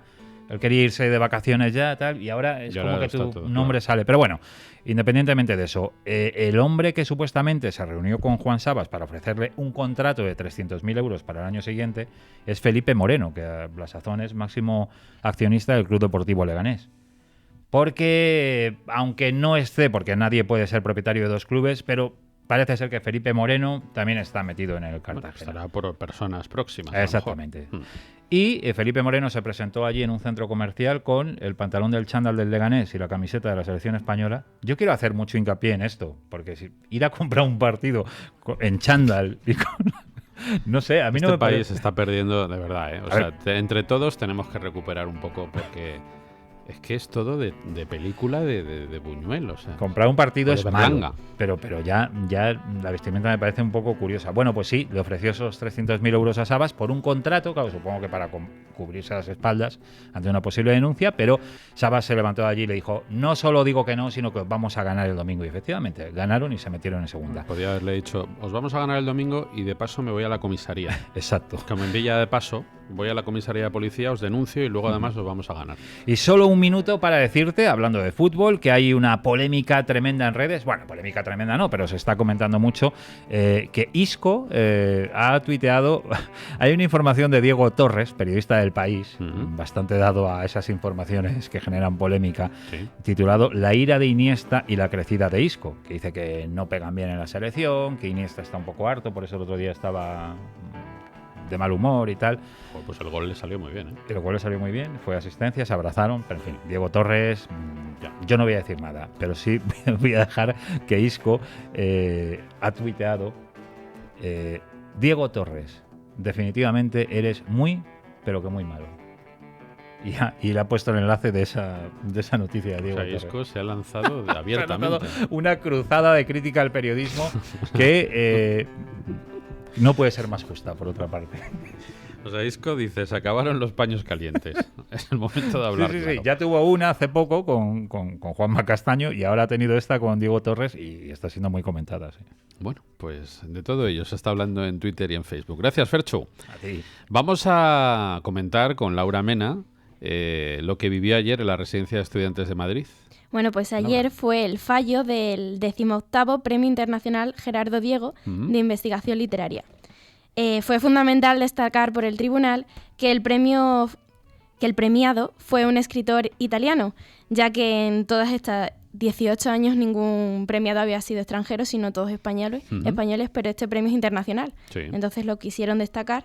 Y bueno, el autor, que se llama Stefano Pradell, estuvo analizando la teoría y la poesía fragmentaria de José Ángel Valente. Y bueno, el libro se llama Ubi nihil vales, ibi nihil velis. como la suelta y ahí queda eso. Sí, claro. Igualamelo. Me imagino que un acto con muchos periodistas cubriendo la información, sí. Laura. Y un tribunal repleto de catedráticos también. Hubo muchos periodistas, incluso también medios de televisión. Muy bien. Son las 10:16. Vamos a llamar, como siempre hasta ahora, a nuestro buen amigo Albert Ronald Morales. ¿Quién me comprenderá? Música que llega desde Bucaramanga directamente, desde Colombia. Andrea. Lo dice la canción, pero... Lo dice al principio, ¿no? Sí. Esta es un artista que murió en un accidente de tráfico cuando estaba muy joven y bueno, ya era conocida y claro, después de su muerte pues la gente empezó a escuchar mucho más su música. Esto es vallenato. Pero al inicio de la canción nombra mi ciudad natal. Para los que no conozcan Colombia, Andrea, si tuvieras que describir con pocas palabras cómo es Bucaramanga, haz una fotografía radiofónica, una foto con palabras de lo que es Bucaramanga. Bucaramanga está al nororiente del país, ¿sí? Cerca a Venezuela. Está cerca a la cordillera central. Muy cerca a un sitio que se llama el Cañón del Chicamocha, donde casi que se encuentran las tres cordilleras. ¿Cómo es la ciudad? ¿Cuántos habitantes puede tener? Bucaramanga ahora mismo puede tener unos 12.000 habitantes o 12 millones. Albert Ronald Morales, buenos días. Ese sí sabe. Buenos días, mi querido ¿Cuántos Rafael? habitantes tiene Bucaramanga? 2 millones de habitantes. 2 millones, no 12.000. Claro, hay diferencia. Era demasiado claro. Con área metropolitana, ¿no? Que son 4 pueblos que están cerca. Sí, Girón, Florida Blanca, Piedecuesta, que son los que están unidos a Bucaramanga. Un sitio muy bonito, con una gran belleza natural y en fin, que supongo que os produce morriña en algún momento, aunque lógicamente os sentís los dos españoles también, claro, Andrea. Claro que sí. Pero eso no impide que uno se acuerde de su lugar de origen, claro. De nostalgia, claro. Yo aquí ahora mismo me siento muy bien, muy contenta, muy satisfecha por lo que tengo, pero pues me hace falta mi familia, la comida, totalmente el normal. Clima, todo. Supongo que te pasa también, Albert, a pesar de que llevas muchísimos más años, claro, que Andrea aquí en España. Sí, claro. Y Bucaramanga está en una meseta y rodeada de cordilleras, porque por la parte del norte está rodeada y pasa el río Suratá, un río que nace en las minas de oro de Betas y California. Y por la parte occidental pasa el río de Oro, que también tiene yacimientos de oro en la parte que tiene que ver con Llano Grande. Y luego hacia el otro lado está el cerro de Ritoque, donde estaban los indígenas, los famosos indígenas que vivieron en esta región, que son a ver si me acuerdo, los búcaros. Los búcaros, por eso Bucaramanga es un nombre indígena, porque nació del nombre de los indígenas que vivían ahí, que eran los búcaros. Oye, Albert, nuestros telespectadores lo están viendo ahora mismo. Andrea tiene delante de ella un melocotón espléndido, además, con un aspecto buenísimo. Y me comentaba que ella el melocotón lo toma siempre con piel, debidamente lavado, claro, bien lavadito, pero se lo toma con la piel. ¿Esto es bueno, Albert? Bueno, si es ecológico orgánico, no tiene problemas, pero si no lo es, sí tiene problemas, porque en la piel se queda una cantidad de elementos agrotóxicos terrible, y por un lado. Y por otro lado, tiene que lavarse muy bien, porque el melocotón tiene una pelusilla, hay una variedad que tiene una pelusilla que es altamente alérgica si se come. Entonces hay que limpiarlo, lavarlo muy bien, de modo pues que no le quede esta pelusilla. Es decir, primera comprobación, tiene uno que saber si el melocotón es ecológico, ¿no? Sí. Que eso tiene que estar garantizado con un sello. Totalmente. Claro. Y después, en el caso de que no sea ecológico, entonces lo mejor es pelarlo, Albert. Yo sí creo, lo mejor es pelarlo, porque se asegura uno de quitarse, primero, por un lado, los agrotóxicos, y por otro lado, la pelusilla, que es altamente alérgica. Yo siempre he dicho, Albert, que de las frutas veraniegas o de primavera, verano, de buen tiempo, de hueso, que se llaman de hueso, cuando es buena, es decir, cuando es de calidad y está en sazón, el melocotón probablemente sea el rey de todos ellos, ¿no? Yo también lo creo por su aroma, por la textura de su carne. ¿Verdad? Es una fruta delicadísima. Y es jugosa. Totalmente. Y además cuando está en su punto de maduración, aparte que es dulce, es jugosísima, y además el sabor del melocotón es que no lo puede comparar uno con ninguna otra fruta. Es verdad. Absolutamente espectacular. Y los de aquí, pues es que yo los mejores melocotones que me he comido en son los de Calanda, ¿no? Es que no hay ninguno igual que él. Inclusive cuando estuve en la India, que hay un sitio donde se producen los mejores melocotones de la India, no tienen el sabor del Calanda. Es que el Calanda es superior, ¿verdad? Es lo superior, es lo máximo, no hay más. ¿Y qué propiedades tiene el melocotón para la salud humana? Bueno, lo primero que tiene es una gran cantidad de vitamina A, betacarotenos, tiene un antioxidante potentísimo, que es la luteína, que mejora todo lo que tiene que ver con el ojo y especialmente con la mácula, evita que se degenere la mácula, y si se está degenerando, para la degeneración, para que haya buena agudeza visual. Y luego, pues el melocotón, aparte de las vitaminas, porque tiene B1, B2, B3, B6, tiene una gran cantidad de minerales, siendo una de las frutas que más ayuda a recobrar la parte mineral del organismo.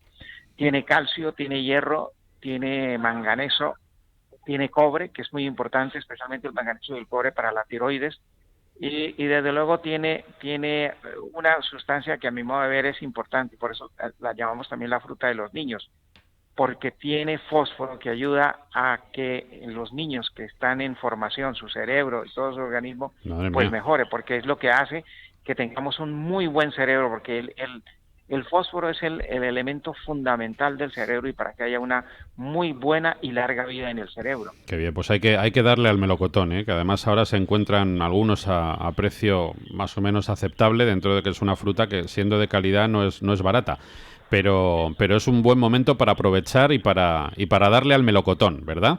No, y además yo creo que en una semana vamos a tener más económicos, porque viene la gran cosecha, y este año la cosecha de melocotón es muy grande, y por lo tanto vamos a tener en 8 días o 5 días vamos a tener precios mucho más económicos que los que tenemos ahora. O sea que todo el mundo puede comer melocotón. Qué bien. Bueno, pues de momento vamos con nuestro plato del día, que es un plato, antes has nombrado a nuestros pequeñitos, a los niños. Este es un plato especialmente pensado para ellos. Toma nota, Andrea. porque este cae el fin de semana casi seguro.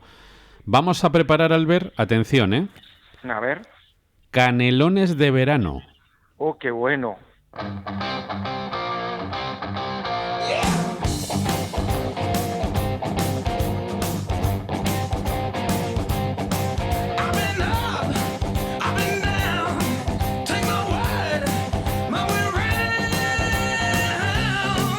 Dios mío, pero si son los ZZ Top, que nos ha puesto Joaquín Fernández para animar un poquito esta receta. Esto es para bailar, que da gusto, mi querido Rafael.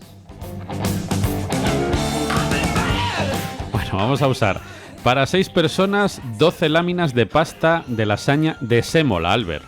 Esa es la que no engorda y tiene unos carbohidratos buenos, no son los carbohidratos malos. Y proteína. Además de la proteína. Sí. Vamos a usar unos espárragos blancos y unos espárragos verdes, de los dos tipos. Vamos a utilizar un puerro, unos ajos frescos, uy, qué bueno, 300 gramos de setas variadas, cada uno las que quiera. Uf, qué rico. Ahí 250 gramos, Albert, de guisantes naturales. Uy, que están deliciosos. Vamos a utilizar una cucharadita de harina de maíz. Muy bien. Aceite de oliva virgen extra, sal, pimienta y perejil. Madre mía, qué pintaza tiene este plato. Vamos a poner abundante agua a calentar en una cazuela limpia. No, limpia me lo he inventado yo. Conviene que estén limpios las cosas con las que una cocina es bueno que estén limpios, pero además amplia y plana. Sazonamos, cuando empiece a hervir el agua, agregamos ahí las láminas de lasaña, retiramos y escurrimos sobre un trapo también limpio y reservamos. Retiramos la parte inferior de los espárragos verdes, pelamos los blancos, los cortamos también por la mitad a lo largo, los picamos bien. Hacemos lo mismo con los esparraguitos verdes, eliminamos la primera capa del puerro y picamos el resto. Lo ponemos todo a pochar en una cazuela con un poquito de aceite, sazonamos y reservamos. Limpiamos bien los ajos frescos, los picamos en cilindritos o en trozos, retiramos la parte inferior de las setas, las troceamos, ponemos a calentar una cazuela con otro poquito de aceite, le ponemos ahí los ajos y las setas, sazonamos y pochamos las verduras. Es decir, hacemos lo mismo pero por separado, con los dos tipos de verdura. Finalmente, Albert, vamos a poner los guisantes naturales en un vaso batidor. Los salpimentamos, le ponemos un chorrito de aceite de oliva virgen extra, trituramos bien con la batidora eléctrica, si queda espeso se le pone un poquito de agua. Colamos la mezcla, la calentamos y ligamos con la harina de maíz diluida en agua. Le ponemos a punto de sal, es decir, hemos hecho una salsita, una salsa ligera con guisantes naturales.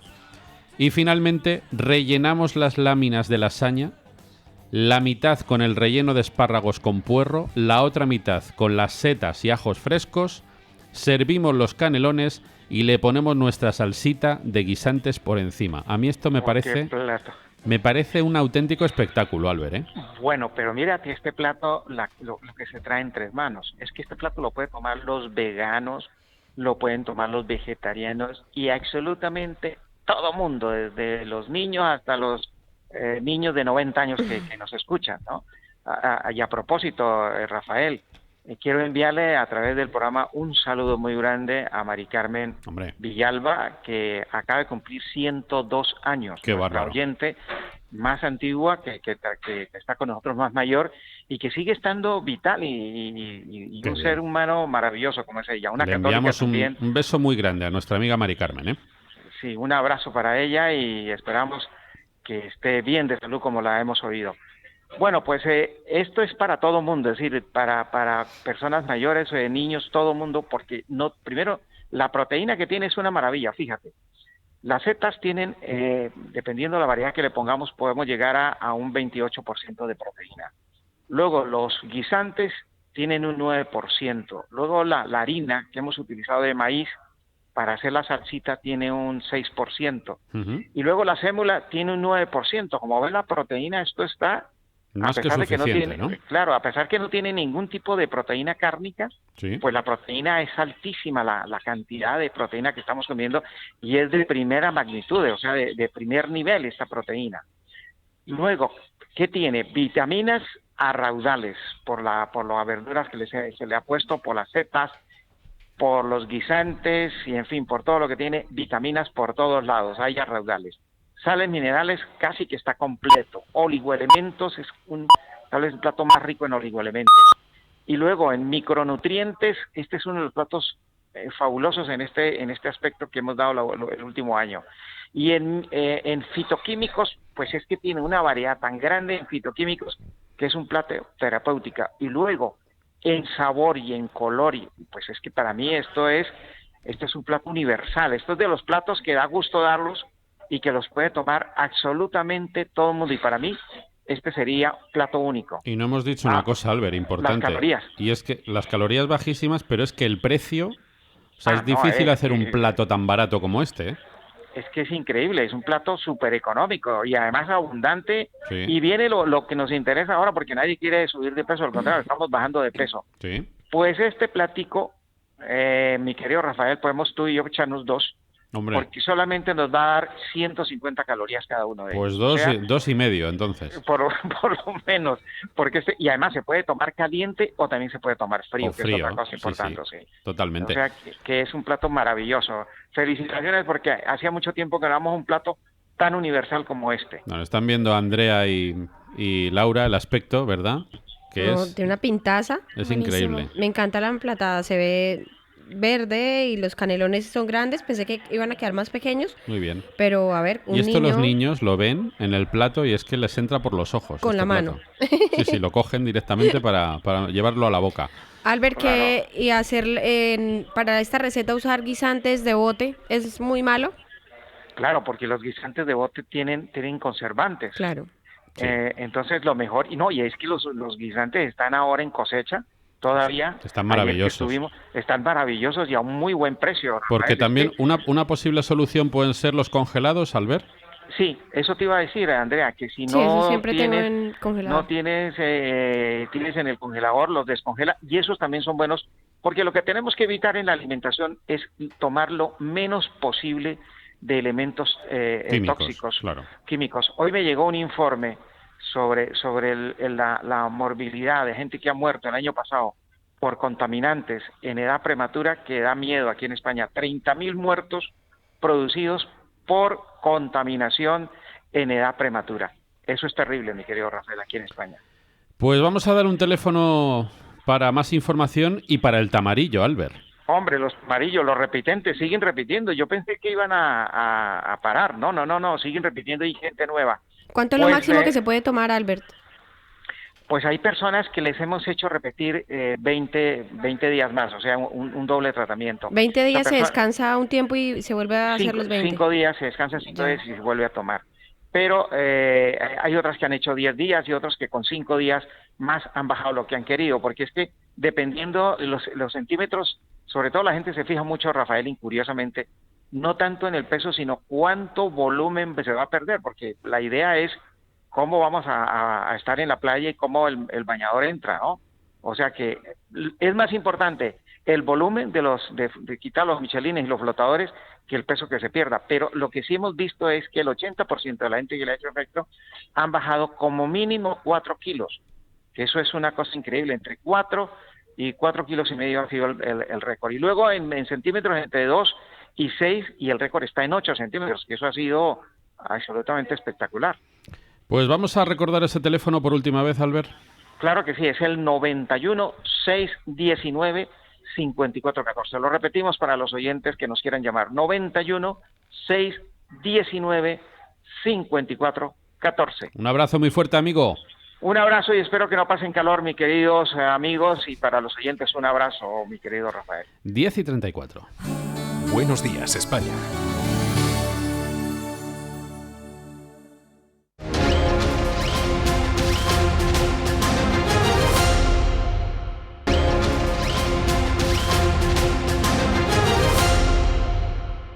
Diez de la mañana y 41 minutos. Estamos intentando hablar con Paula Cruzado, con nuestra compañera del Club de Amigos de Intereconomía, porque hay una propuesta de estas suyas que siempre enamora. En este caso enamora el paladar, porque se trata de probar auténticas delicias y auténticas delicatessen. Una de ellas es el famoso pastel ruso, que es de las maravillas de la pastelería y de la gastronomía que se pueden tomar, sobre todo en materia de dulce. No sé si lo conoces, Andrea. No, iba a preguntar ahora mismo porque nunca lo había escuchado. ¿Pastel ruso? No. Bueno, pues que sepas que uno de los mejores lugares del mundo para tomar esta delicia es la pastelería Ascaso. Aquí en Madrid. Aquí en Madrid, efectivamente. Y de la pastelería Ascaso tenemos hoy a Ramón Criado. Don Ramón, ¿qué tal? Buenos días. Hola, buenos días, Rafael, ¿cómo estáis? Muchas gracias, Ramón, por estar con nosotros. Un placer, y además con una descripción tan bonita, siendo el mejor pastel del mundo, ya no hay nada más que decir. Yo creo que el pastel ruso es de esos dulces o de esos alimentos que es difícil ponerle adjetivos o palabras, porque hasta que uno no lo prueba, por mucho que te lo describan, lo tienes que probar, Andrea, ¿sabes? Para saber lo que es. Bueno, tendré que ir a la pastelería. No sé si está de acuerdo, Ramón. Yo creo que sí, yo creo que tenemos un gran alto... una captación de muchos clientes gracias a invitarles a probar el pastel ruso en la pastelería. Justo cuando lo prueban, de repente ya se enamoran y el vínculo se establece para siempre. Al final consigues que vayan descubriendo la pastelería, que es el pastel ruso nuestro referente, pero tenemos un hojaldre maravilloso, unos bombones exquisitos, estamos empezando a vender en Japón ahora, o sea que van descubriendo un poco lo que supone Ascaso dentro del mundo de la pastelería. Claro, no quiero que descubras, Ramón, el secreto vuestro, obviamente, pero cuando hablamos del pastel ruso, ¿de qué hablamos? ¿Cuáles son los ingredientes principales para que la gente se haga una pequeña idea? Bueno, principalmente almendra y avellana, y es la base del pastel, es lo que van a encontrar dentro del pastel ruso. Tienes un pequeño bizcocho con un praliné en el interior y una receta algo secreta que siempre, claro, procuramos darle un toque especial y eso es lo que no podemos desvelar, pero la base del pastel es almendra y avellana. La suerte también de que buscando la excelencia para conseguir este pastel es apto para celíacos, con lo cual también una persona intolerante al gluten puede tomar la cantidad de pastel ruso que quiera porque no tiene nada de harina, evidentemente. Y para los que estén mirando el tema de meterse en el bañador o en el bikini de cara a irse a la playa, ¿qué le podemos decir? Pues que como todo, con moderación no hay mucho problema, ¿no? Pues eso, como decía Grande Cobian, ¿no? Que con moderación puedes tomar todo. Eso es. Gran nutricionista. El caso es que yo creo que ya que pecas, que siempre pecamos alguna vez, hay que pecar con categoría y con calidad. Y luego realmente hay una suerte, que cuando es 100% natural, es verdad que tienes una ingesta de calorías, pero al ser 100% natural, no tener ni un conservante, ni un colorante, ninguna grasa adicional, hace que esas calorías sean más sanas. Entonces el resultado al final es mejor que si tomas cualquier cosa que tiene pues un alto contenido en grasas de peor calidad, ¿no? Bueno, la ocasión la pintan calva, como suele decirse. Y hay una cata hoy por la tarde en la sede del Club de Amigos de Intereconomía, y en esa cata van a poder degustar, entre otras cosas, cualquier persona que esté interesada hoy a las 6:30 de la tarde en el Club de Amigos de Intereconomía, ahora daremos el teléfono, van a poder probar ese maravilloso pastel ruso, ¿verdad, Ramón? Así es, vamos a llevar pastel ruso para que la gente pueda probarlo, conocerlo, disfrutarlo y ver si es verdad que gusta a todo el mundo como dicen que gusta. Muy bien, pues vamos a recordar el teléfono, es el 91 616 2464, lo repito, 91 616 2464. Ramón Criado, enhorabuena por esa labor extraordinaria que hacéis en la pastelería Ascaso, ¿eh? Muchísimas gracias a vosotros. Son las 10:45. Nos está quedando un programa muy gastronómico hoy, porque claro, hay que alimentarse bien y hay que comer siempre confiando en los mejores. Si yo os digo, Andrea y Laura, Cándido, pues Cándido es la mejor cocina segoviana, ¿no? Claro, ahora hace poco ya supe la historia y claro, de una vez me dices Cándido y ya me voy a Segovia y a un buen restaurante a comer cochinillo. Yo creo que otros es posible que puedan tener confusión, pero en este caso, pues obviamente estamos hablando de eso, de los mejores cocineros y de la mejor gastronomía que hay en Castilla y León y en concreto en Segovia. Alberto Cándido ostenta el título de mesonero mayor de Castilla. Don Alberto, ¿qué tal? Buenos días. Hola, buenos días. Muchas gracias por estar con nosotros. Igualmente, un placer estar hablando aquí con vosotros. Bueno, una tradición de muchos años, confiando siempre en la mejor calidad, ¿verdad? Pues sí, la verdad es que yo creo que es lo más importante, ¿no? La calidad del producto. Es imposible hacer una buena cocina si no se tiene un buen producto. Y nosotros afortunadamente pues tenemos un cochinillo extraordinario, ¿no? El cochinillo de Segovia, marca de calidad, es un producto de primerísima categoría que hace, bueno, pues que la gente venga a Segovia, como tú bien dices, Rafael, pues a ver esos monumentos tan extraordinarios que tenemos, ese acueducto romano, esa ciudad medieval tan bonita, pero ¿por qué no también a probar esas buenas viandas que hacemos aquí en Segovia y en Cándido, ¿no? Y ese binomio de acueducto, mesón, cochinillo, eso es lo que, ¿verdad?, le da un valor añadido a esas buenas viandas que hacemos allí en el mesón de Cándido. Y luego tiene uno la ventaja de que como está al lado, o sea, es que estás viendo el acueducto y dices, ¿dónde paro a comer? Pues aquí, ya está, aquí al lado del acueducto. Después de varias generaciones desde 1905, don Alberto, ¿no? Sí, efectivamente. Desde, 4 generaciones. Sí. Mis bisabuelos, que empezaron con una pequeña tabernita ahí a los pies del acueducto. Mi abuelo Cándido, que fue el que le dio fama, el que le engrandeció el establecimiento junto con mi abuela Patro. Sí. Mi padre Alberto, que fue junto con mi madre Angelines, también pues han desarrollado una labor muy importante, han creado el Hotel Cándido, que es otro establecimiento que tenemos la familia Cándido, y bueno, pues yo allí sigo pues la tradición familiar, seguimos, como tú dices, a los pies del acueducto, intentando mantener pues esa tradición familiar y ese buen hacer del mesón de Cándido a los pies del acueducto. ¿Y cuál es el secreto? O sea, el secreto de la cocina no lo voy a preguntar porque obviamente no me lo van a decir, pero el secreto de la filosofía seguía eso, ¿no? Respetar la calidad del producto y hacerlo con amor y con cariño, ¿no?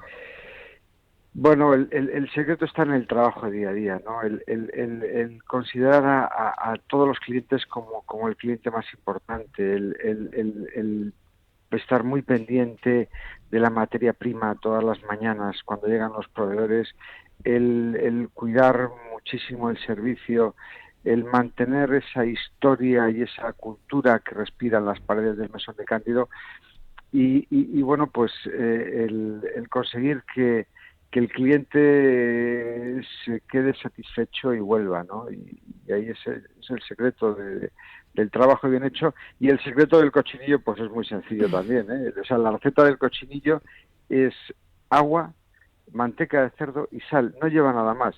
O sea que el secreto de la receta del cochinillo está en tener un buen producto, porque es una cocina tan natural y tan sencilla que simplemente el producto es lo que hace que ese cochinillo de Cándido sea tan rico. Ya les digo yo que si yo lo hago así en mi casa no me sale como Cándido, a eso nadie. Seguro. No. Yo tengo una curiosidad. Ahora en verano, ¿baja un poco el consumo del cochinillo o lo venden igual que en cualquier época del año? Precisamente ahora en verano es cuando más se consume el cochinillo. Nosotros ahí en el restaurante es cuando más trabajamos. ¿Por qué? Pues porque ahora en la época veraniega pues es cuando más la gente más viaja, más de vacaciones y entonces a Segovia pues la verdad es que es un paseo, desde Madrid es un paseo precioso, o sea, es una ciudad que se puede visitar. Bueno, aunque en invierno también hay muchos turistas por Segovia. También. Bueno, además, don Alberto, yo creo que con un entrante fresquito, ¿no? Se puede tomar un entrante más ligero y acabar acabar por algo, por decirlo así, porque uno se tiene que tomar el ponche segoviano, claro. Sí. La verdad es que una ensaladita, pues el que tenga un poquito más de hambre, pues que pruebe los judiones de la naranja, que están también muy ricos, ¿verdad? Sí. Pero si no, una ensaladita y el cochinillo, y es, en la ensaladita para refrescar un poco, y el cochinillo está, riquísimo. Y luego, pues claro, pues hombre, si uno tiene ya un huequecito para probar el ponche segoviano, hay que tomarlo. Pues ya es. Y luego, pues uno se coge, se sube desde la Cuta hasta la catedral andando y ya está. Se pasa, se hace la digestión.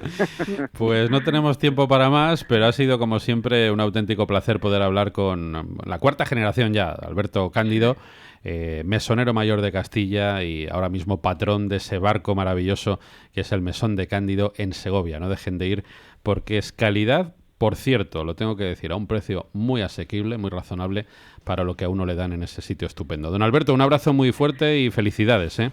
Un fuerte abrazo, muchas gracias. Son las 10:55 minutos, hay que ir a Segovia siempre, ¿eh? Siempre, en cualquier época del año yo voy. ¿Verdad? Sí. El Alcázar de Segovia, ese maravilloso acueducto, en fin, una ciudad preciosa donde se come maravillosamente bien. Vamos a hacer una pequeña pausa porque a las 11 en punto les contamos las noticias. Luego ya saben que tienen una hora dedicada a la salud natural, el consultorio telefónico con el doctor Márquez y con Fernando Ballesteros, y 2 teléfonos a los que pueden llamar: 91 535 1614 o 533 9020. Son las 11 de la mañana, las 10 en Canarias. Muy buenos días. El previo al Consejo Europeo, que comienza mañana, sigue protagonizando la jornada en el Congreso de los Diputados antes de la sesión de control al Gobierno, que será posterior. Además de escuchar con qué planteamientos acude Pedro Sánchez a ese encuentro, hemos escuchado también críticas del resto de partidos. Todo ello nos lo trae desde la Cámara Baja Blanca del Tronco. Blanca, muy buenos días. Buenos días, Rafa. Se calienta el debate en el Congreso de los Diputados al echar en cara al líder de Ciudadanos al presidente del Gobierno, no solo que debata sobre Europa sin saber aún qué piensa hacer en España, sino que se haya unido a aquellos que quieren acabar con Europa para llegar al Gobierno. Usted ha escogido a los socios nacionalistas y populistas, a los enemigos de Europa, les ha escogido para llegar al Gobierno. Nosotros creemos que el Partido Socialista o el Partido Popular no son nuestros enemigos, son nuestros competidores, pero que el adversario de Europa se llama populismo y nacionalismo. Albert Rivera, que ha reconocido la inmigración como el gran problema al que se enfrenta la Unión Europea, ha abogado por la responsabilidad y la solidaridad como claves en el problema migratorio. Y agradecimiento del secretario general de Podemos, Pablo Iglesias, al presidente del Gobierno por convocar un pleno. Dice que con Rajoy era una anomalía. Pleno, por cierto, en el que Pedro Sánchez ha anunciado que la Unión Europea dará más fondos a España para luchar contra la inmigración ilegal. Conclusión, dice, a la que ha llegado tras los encuentros mantenidos en los últimos días con el presidente francés Emmanuel Macron y con la canciller alemana Angela Merkel. También les adelanto, señorías, que después de las conversaciones que mantuve ayer con la canciller Merkel y también con el presidente de la República Francesa, España obtendrá más recursos económicos también para reforzar ese diálogo bilateral con los países de origen y los países de tránsito. Junto a esto, el presidente del Gobierno, que ha reivindicado los orígenes de la Unión Europea contra el populismo identitario, ha abogado por la necesidad de avanzar hacia la unión monetaria y económica y contar con un presupuesto común que sirva, dice, para fortalecer la economía en épocas de crisis. Debate monográfico al término del cual se iniciará la habitual sesión de control al Ejecutivo, en esta ocasión con hasta 3 preguntas al presidente del Gobierno. Gracias, Blanca. Seguimos hablando de dinero, de economía en concreto, porque el Banco de España estima que nuestro país ha crecido su economía 7 décimas en el segundo trimestre, un PIB igual que el primero del ejercicio 2018. Según el último informe trimestral de la entidad, los riesgos que afectan a la coyuntura internacional no están teniendo peso en el crecimiento español, aunque el organismo que preside Pablo Hernández de Cos destaca una cierta ralentización del consumo interno al final del segundo trimestre. Se debe sobre todo al aumento de la inflación, que a su vez está provocado por el incremento en el precio del crudo y que reduce la pérdida de poder adquisitivo de los ciudadanos. También afecta a la creación de empleo, que a pesar de mantener un buen ritmo, reduce su marcha en 3 décimas, hasta el 2,3%. Y tenemos que ir con otros asuntos. En política, la candidata a la presidencia del Partido Popular, María Dolores de Cospedal, ha querido quitar hierro, lo ha hecho en Radio Nacional esta mañana, al escaso número de afiliados que se han inscrito para votar en el proceso de primarias del partido. Son los que han querido. Nosotros hemos dado absoluta libertad y unas facilidades enormes para que la gente pudiera participar. Incluso aquellos que no estaban al corriente de pago, con el pago de 20 euros han podido votar, y obviamente nuestros afiliados y militantes tienen que poder actuar en libertad. Son los que han querido. Ha habido 15 días para poderlo hacer y yo creo que esto hay que respetarlo. Y hablamos también de corrupción, en este caso operación que se desarrolla en Valencia y en la que ha resultado detenido de momento el presidente de la Diputación Provincial, el alcalde de Onteniente, Jorge Rodríguez, socialista, también otras 2 personas, entre ellas su director, su jefe de gabinete. Se están investigando delitos de prevaricación y de malversación de caudales públicos. La información de los mercados en tiempo real. El rojo continúa mandando en la renta variable europea, también en la española, que además se destaca como la decaída más intensa de todo el continente. A esta hora el selectivo cede un 1,26%. Vamos a estar pendientes, entre otras cuestiones, entre otros datos que llegarán de la primera economía del mundo al filo de las 2:30 de la tarde, datos de Estados Unidos, bienes duraderos y ventas de viviendas pendientes del mes de mayo. Ahora mismo, como decíamos, el selectivo cae, lo hace un 1,23%, está en 9.518 puntos, recorta un 0,75%. 0,71% el Eurostock, se coloca en 3.344 y cae un 0,63 el CAC parisino hasta 5.248 puntos. El DAX alemán en 12.159 cede un 0,61%. La que mejor parada sale hasta ahora es la bolsa londinense. El FTSE también recorta, lo hace de forma más discreta, bajo un 0,26%, está en 7.518 puntos. Miramos a las divisas, un euro se cambia por 1,1625 dólares, una moneda única hace lo propio por 127,65 yenes. Y en las materias primas vemos al barril de Brent prácticamente plano. El crudo de referencia en Europa sube 5 centésimas, se va hasta 76,18 dólares. El otro barril de referencia internacional, el de tipo West Texas, gana algo más, un 0,23%, para colocarse en 70,69 dólares.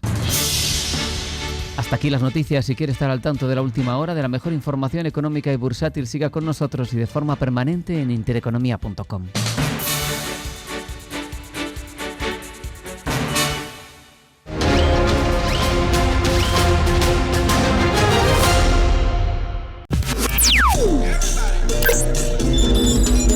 Now everybody do it.